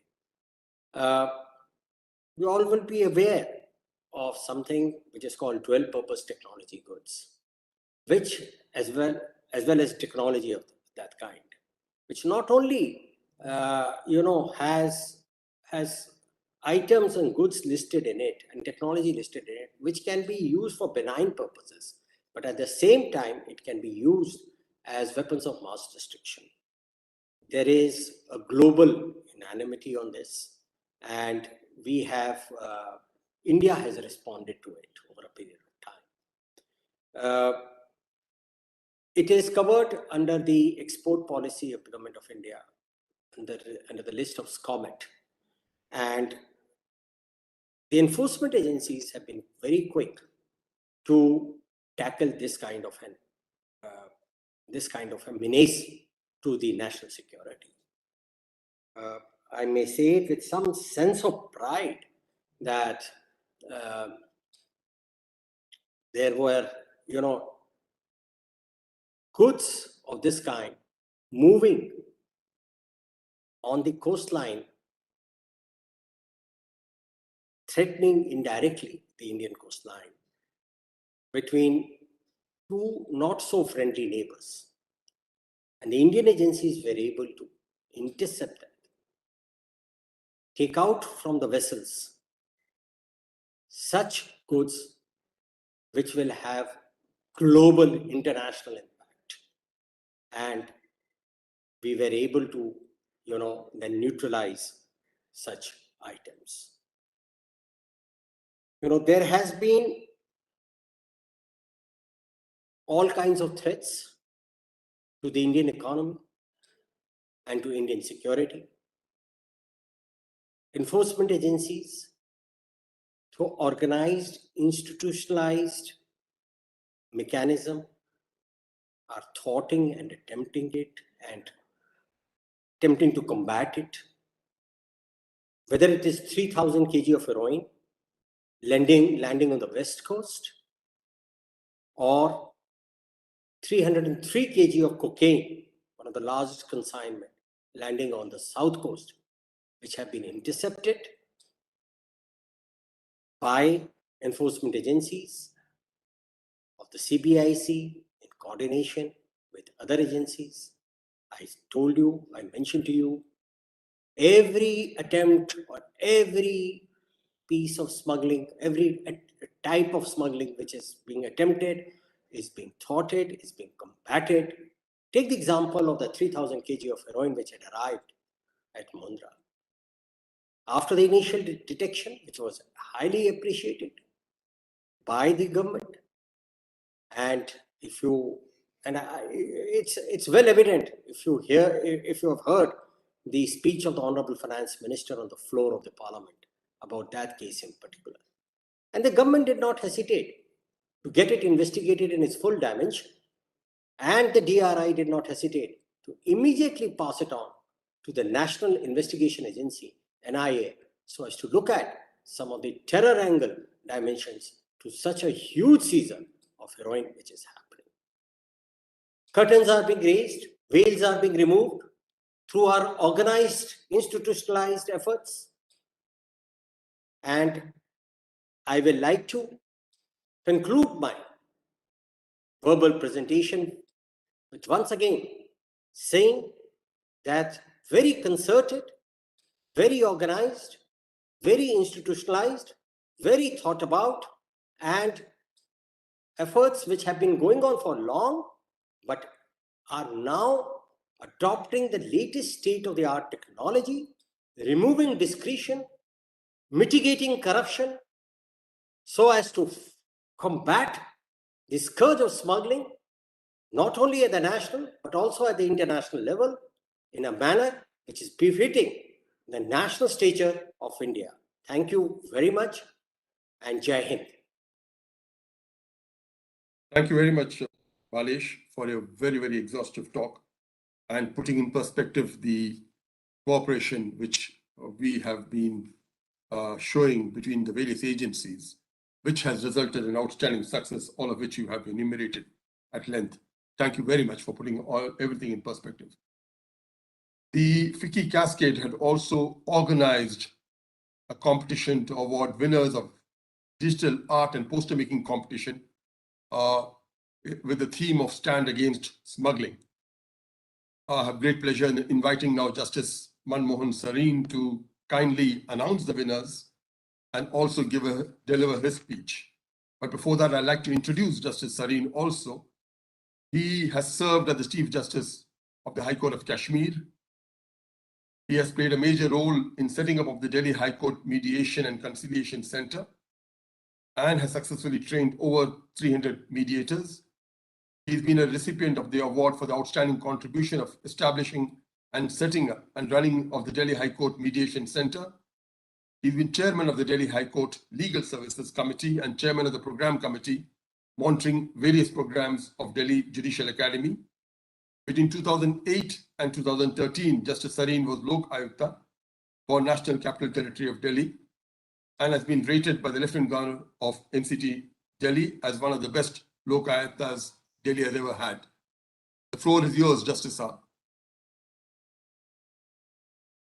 Good afternoon, Mr. Anil Rajput, Mr. Najib Shah, Mr. Stefano Betty, Mr. Anikat Singh, Mr. Amrish Kumar Arya, Mr. P.K. Das, Mr. Balesh Kumar, and Dr. D.P.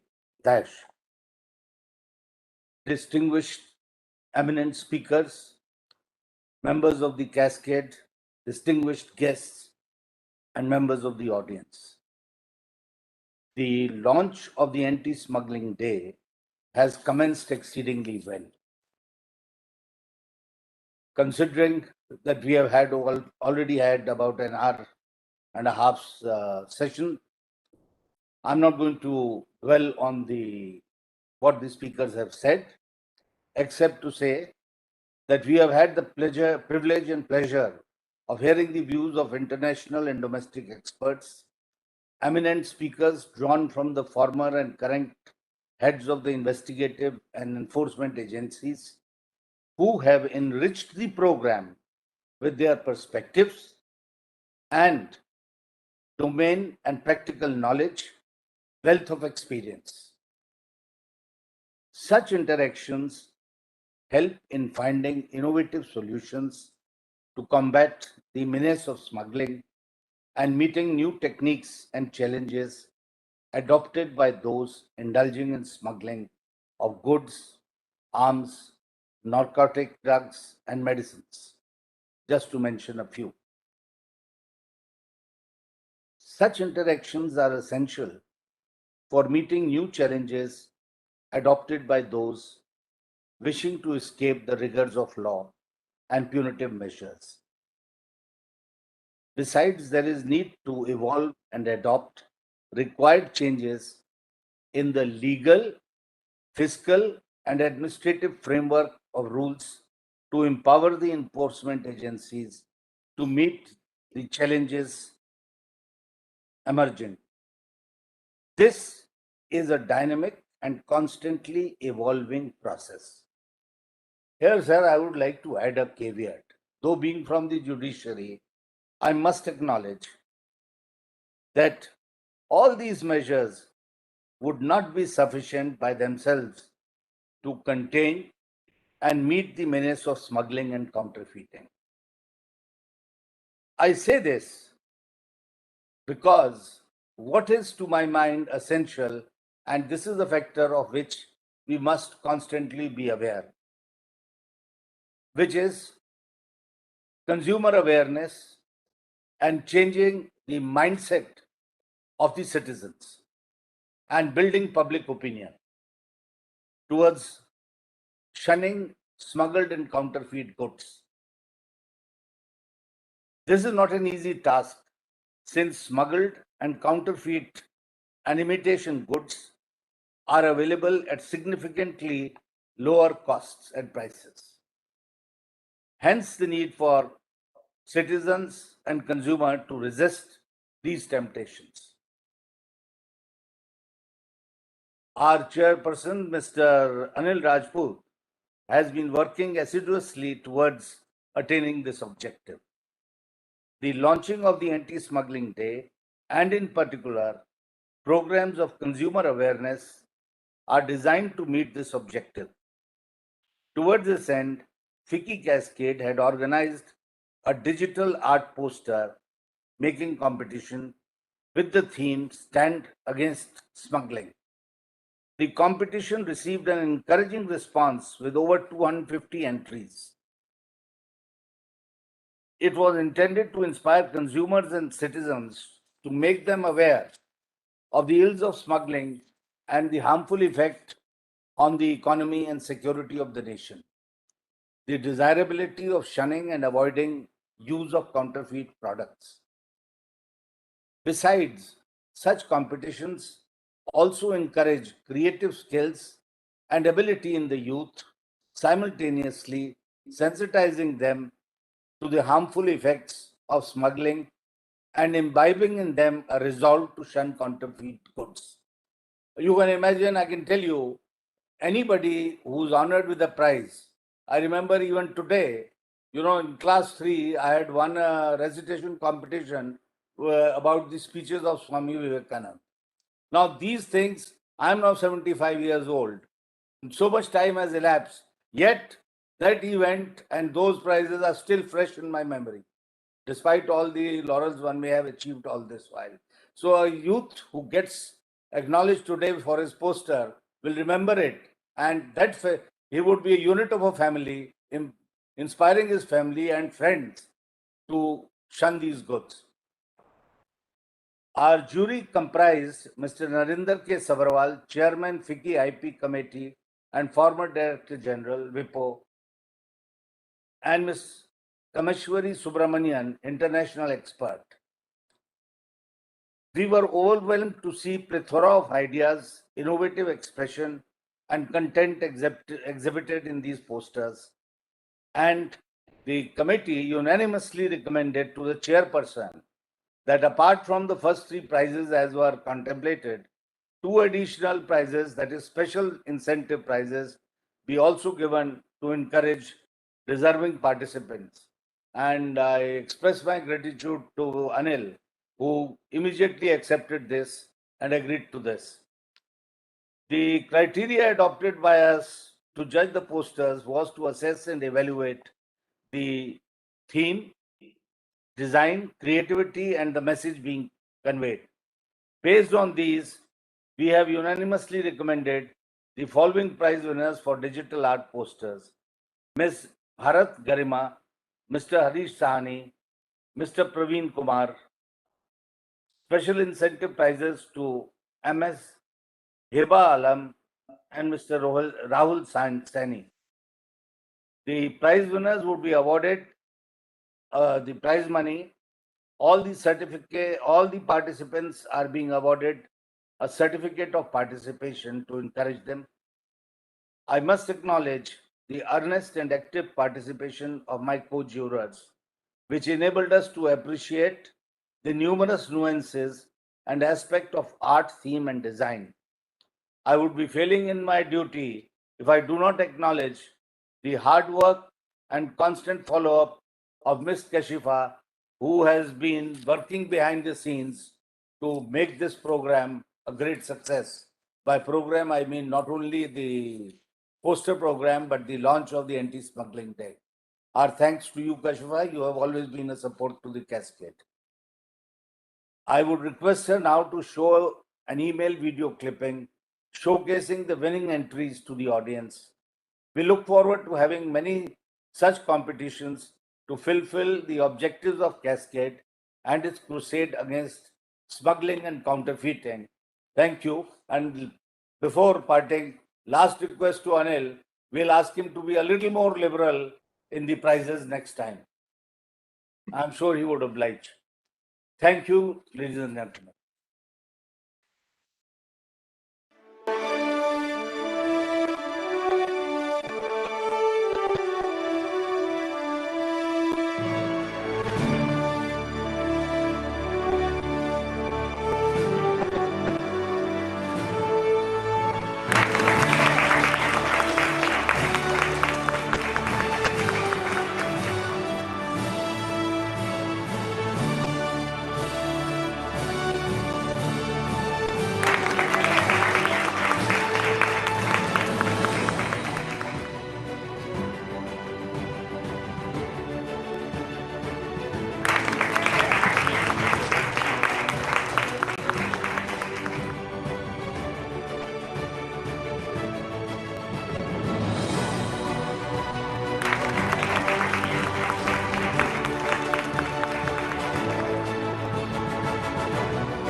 Thank you very much, Justice Saab. I would now invite Dr. D.P. Dash to make the concluding remarks. Dr. Dash himself is a former Principal Director General of DRI. He has served as the Chairman of the Enforcement Committee of WCO. He is a think tank member of FICCI Cascade. He is also currently been appointed by the UN Secretary General to monitor Security Council's sanction regime. Over to you, DP. And I would request you also to kindly conclude the program. Thank all the participants. Thank you so very much for your presence here. Thank you.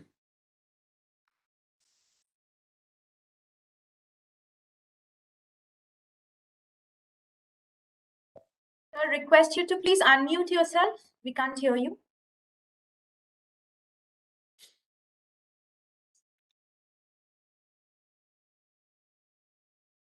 Thank you. Am I audible now? Yep, you are. Yes, sir. And sorry, because since morning I had some on and off some issues with my signals. Good, towards the end of it, I got back my voice. Good afternoon to everyone in India, and good morning to PK Das and Stefano and all those who are connecting from abroad. This is the first anti-smuggling day being observed in India, more formal and structured manner. I must thank Mr. Anil Rajput and FICCI Cascade for taking the initiative to observe one day every year as Anti-Smuggling Day. As you all know, International Customs Day falls on 26th January every year, and that's the Republic Day. And quite often, because of the plethora of programs that you have on the Republic Day, we do lose sight of the International Customs Day. So it's quite befitting that FICCI Cascade has chosen to have our own anti-smuggling day. I don't know the significance of 11th February, but I do believe that every day is important. Every day has its own contribution. Going forward, probably 11th February would again bring in a new dimension to the way we all think about smuggling in India and abroad. To that extent, we all are really grateful to FICCI Cascade and particularly to Mr. Anil Rajput. Historically, in fact, trade buddies have taken a lot of initiatives to solve problems for the country and also to improve its functioning. I don't know how many of you know. It's so interesting to share today with you that the suggestion for International Imperial Customs Service, which preceded Indian Revenue Service Customs and Excise, we had the Imperial Customs Service. And the suggestion to have this Imperial Customs Service came from the Bengal Chamber of Commerce in 1904, and that was finally approved by the British government working from London then. So such has been the contribution of a trade buddy. And now it's quite befitting in 75th year of our independence, of Azadi. Now the trade buddy FICCI is coming out with such a beautiful innovative idea to celebrate or to institute Anti-Smuggling Day in India.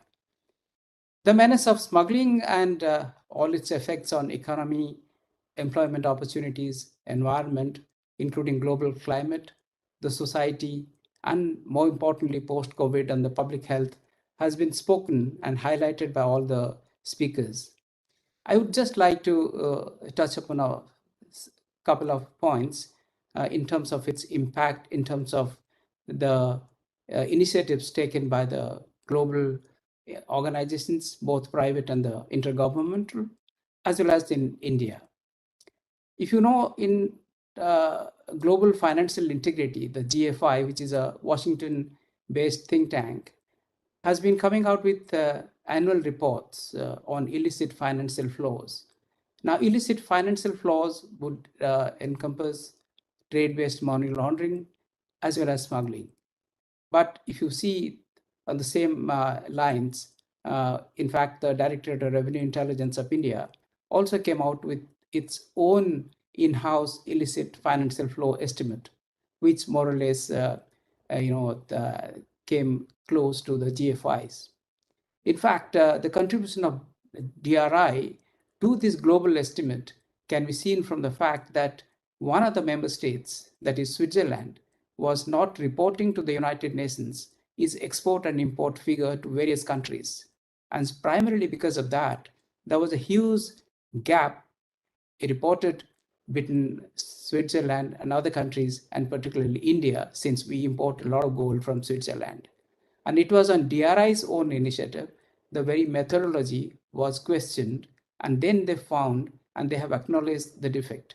The point of bringing this point to today's discussion is very fact that FICCI Cascade has started last few years making similar kind of estimates, which is purely our own, and which goes much beyond the normal scope of just smuggling, but its impact on public health, its impact on employment, and on impact on various other aspects.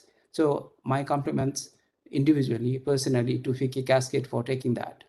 But if you just see the GFI's estimate in last 10 years, because that's pretty long and based out of UN Comtrade data, which is definitely is of acceptance value to all the member countries of the world. If you see in the last 10 years, the figures is mind-boggling. And it has taken $1.6 trillion of illicit financial flows between 136, 34 countries and the rest of the partners. In 2018, this figure was $850 billion, which was much more than when the estimate started in 2009 of $551 billion. And if you see India in that particular one, has been again going little above an average of $30 billion, which is around $38 billion. So from that perspective, you can see its impact if the illicit financial flows from and to India in a particular year is above $30 billion, what kind of impact it can have in terms of the tax losses and the public health and various other parameters that we talk of when we discuss smuggling. So with this background, I would just like to tell you there are various initiatives which have been taken internationally. Mr. P.K. Das, who's the Director of Compliance and Facilitation at the World Customs Organization, has talked about various initiatives taken by the World Customs Organizations. You know, this is an intergovernmental organization. India has been a very, very active participant of this organization. In a policy formulation level, they come out with a lot of recommendations. And not only that, the acceptability comes from the fact that WCO has had a lot of collaborative efforts with WTO, with Interpol, with the postal authorities, with the United Nations. And if you see primarily in the smuggling, there are two aspects. One is the persons who bring in goods, and others, the cargo that comes through by road, by sea, or by air, or of late, largely coming through the postal, which of course is used by all these three modes as well. Now in that, WCO, in fact, came out with a very good initiative called API PNR, which is passenger profiling, which is so useful. And let me tell you that before any international passenger arrives in India, we have almost in all major international airports implemented at the APIs. And we do have the data about the persons who are coming, who are required to be searched or seized or arrested or given a green signal. And because of this, the facilitation of API system is very high in India, which is almost about 98%. So had it not been the case, probably every passenger would have been searched and would have been frisked by the customs, which is not happening. So if you see, by adopting automation and having new tools, we have been able to do two things together. On the one hand, catch hold of the guys who need to be segregated from the bona fide passengers for a detailed examination and to prevent smuggling. At the same time, those who are bona fide passengers, 98% of them just to walk out as green channel passengers. Such a beautiful the impact it brings in, and WCO for that matter to be credited. And I was privileged to be the vice chairman of this API PNR committee of the WCO for 3 years. On the cargo side, WCO has taken a lot of measures. They have come out with something called SAFE. They have come out with the Container Security Initiative and risk management system. India has been a pioneer, and I must put on record here the contribution of the predecessors, Mr. Jha, Mr. Najib Shah, and they have done so much to bring in automation into the system that probably Indian Customs is one of the very few government agencies which has adopted automation from 1986 onwards. And because of that, the facilitation level even through cargo, without opening the containers, without examining the goods, we are providing almost 94-95% of that, which is pretty good. So because of that, what Mr. Najib Shah spoke about, the ease of doing business or the ranking India had in the world customs, world banks in terms of the trading across the borders, India has made a humongous improvement in terms of its ranking, is primarily because of adoption of automation and adoption of a lot of these new features, which makes us to maintain a very fine balance between facilitation and enforcement. And these are the challenges. But on the other side, apart from the international initiatives by the intergovernmental one, there are various private agencies and various other agencies like Transit have been doing a lot of work. What our friend Betty spoke today about the initiatives which they have taken in particularly combating international smuggling in a very macro level and a very customized manner. Any particular country which would like to utilize their tools can certainly have huge impact within a very short possible time. WCO has come out with new package. They have come out with Asikuda, and they also have a very new system which they have come out with called it's called Moses. As you know that the mineral resources are one particular the segment which create a huge amount of illicit funds, and with collaborating Zambian government, UN CTAD, they have come out with this new system which has been doing exceedingly well in the African countries. Similarly, GFI has come out with another very important system called GF Trade for valuation purpose. And India has been one of the pioneers in setting up the Directorate of Valuation. And what GFI is recommending, we had done that almost about 20 years ago. So to that extent, India has been in the forefront in leading international initiatives in both legislative and executive and automation responses to combat smuggling. The last part, I would just like to compliment what Mr. Balish Kumar mentioned about how India has been responding to this. Been fantastic. The performance that DRI, Indian Customs, been doing over the years in various aspects, whether it's wildlife, whether it's dual use, weapons of mass destruction, commodities, equipment, or chemicals, or narcotics. In every field, there has been a huge effect and huge impact and improvement over the years. The Indian legal system, I must say that customs been pretty old, as old as the civilization, one can say. The Sea Customs Act of 1800 or the latest Customs Act of 62, we've been very comprehensive in our legislative response to smuggling. The definition that Mr. Najib Shah spoke of smuggling in India is very comprehensive. Any omission or commission that would enable any particular goods liable for confiscation would amount to smuggling in India. Apart from that, recently, in the last 2-3 years, we have made a lot of amendments. The Customs Act now is beyond the borders, which was earlier confined within the territory of India.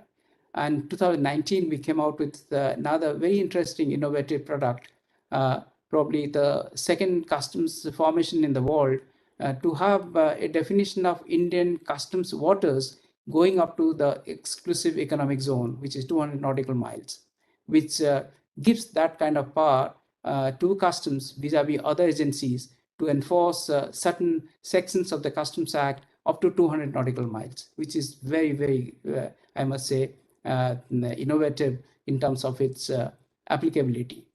Apart from that, the third one, probably Indian Customs is one of the very few to have incorporated a provision for controlled delivery. And this you find in some of the laws of narcotics, but as a customs law, very few formations have that kind of innovative approach. And I'm sure Balis would make it sure that this act has an enabling provision in terms of the rules and regulations, and that can be put to good use to combat smuggling in India. The suggestion to Mr. P.K. Das would be that World Customs Organization, which is an intergovernmental one, most of the recommendations which come, they are primarily taken by the customs officials who do participate in the proceedings. But unlike other international organizations where the ministerial level participation is there, so that there is a commitment from the government to enable and to convert that to the law, is one of the major deficits in the functioning of the WCO. Probably something should be done that WCO changes its mandate in a manner that the ministerial level of the various customs government formations do participate in policy making, so that this becomes a commitment by the government, and then the translation to the domestic law becomes a little faster. I must thank everyone for a fantastic presentation. You heard about the Coast Guard, you heard about the BSF, you heard about the customs DRI Indian formations as well as abroad. I must thank FICCI Cascade for organizing this. I'm sure this is just the beginning and journey that will be there every year, and we'll improve from stage to stage, from thematic to new thematic, and we certainly would make a huge impact. I take this opportunity to thank Mr. Anil Rajput, Mr. Najib Shah, for organizing and monitoring the entire thing in his entire life. And now today, transforming his experience, his knowledge and his skill in mentoring and also moderating these proceedings so very well, so very professionally. Thankful to him. He's been always a pillar of support to FICCI Cascade. I must thank Stefano Betti. In fact, both Stefano and I worked together as a member of the UN ODC trip to Nairobi, and our association goes back to almost 2004 to 2006, and over a period of time he has gone from a very basic functioning to the highest level as Deputy Director General of Transit and doing wonderful work in the international field. He spoke about the GPS-based and the RF-based track and trace monitoring solutions, which I'm sure would be very useful, and particularly if that can be combined with the blockchain technology that we have been talking about, the distributed mechanism that we've been talking about, which Mr. P.K. Das did mention, would go a long way in making the supply chain more secure and prevent smuggling to a very large extent. I must thank Mr. Aniket Singh, DIG Coast Guard, Mr. Amarish Kumar, DIG BSF, Mr. Sanjeev Tripathi, Secretary RAW, Mr. Deep Chand, Special Commissioner Delhi Police, Mr. P.C. Jha, former Chairman CBIC, Justice Manmohan Sarin, former Chief Justice of Jammu and Kashmir, and Mr. Balesh Kumar, the Member Anti-Smuggling Central Board of Indirect Taxes and Customs, then Mrs. Kameswari Subramaniam, and last but not the least, Mr. Sinha, former Director of CBI. If I missed out any particular name, it's not deliberate. I'm so sorry about that, because there was a huge signal problem here, and I couldn't take down the names properly while listening to all of you. I did miss out a few. With this, I thank everybody.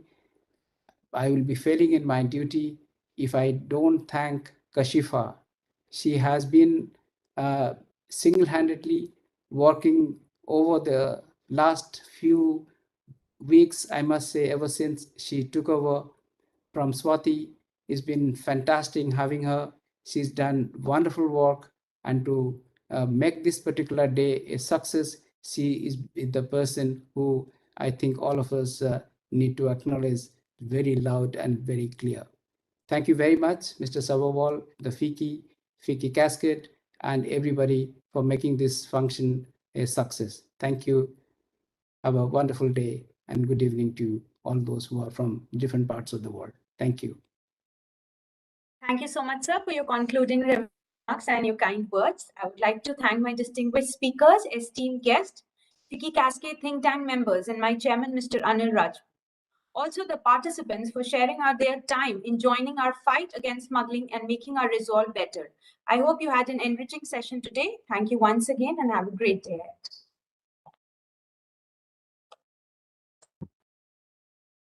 Thank you. Thank you, everyone. Very enlightening session. Thank you so much. Thank you.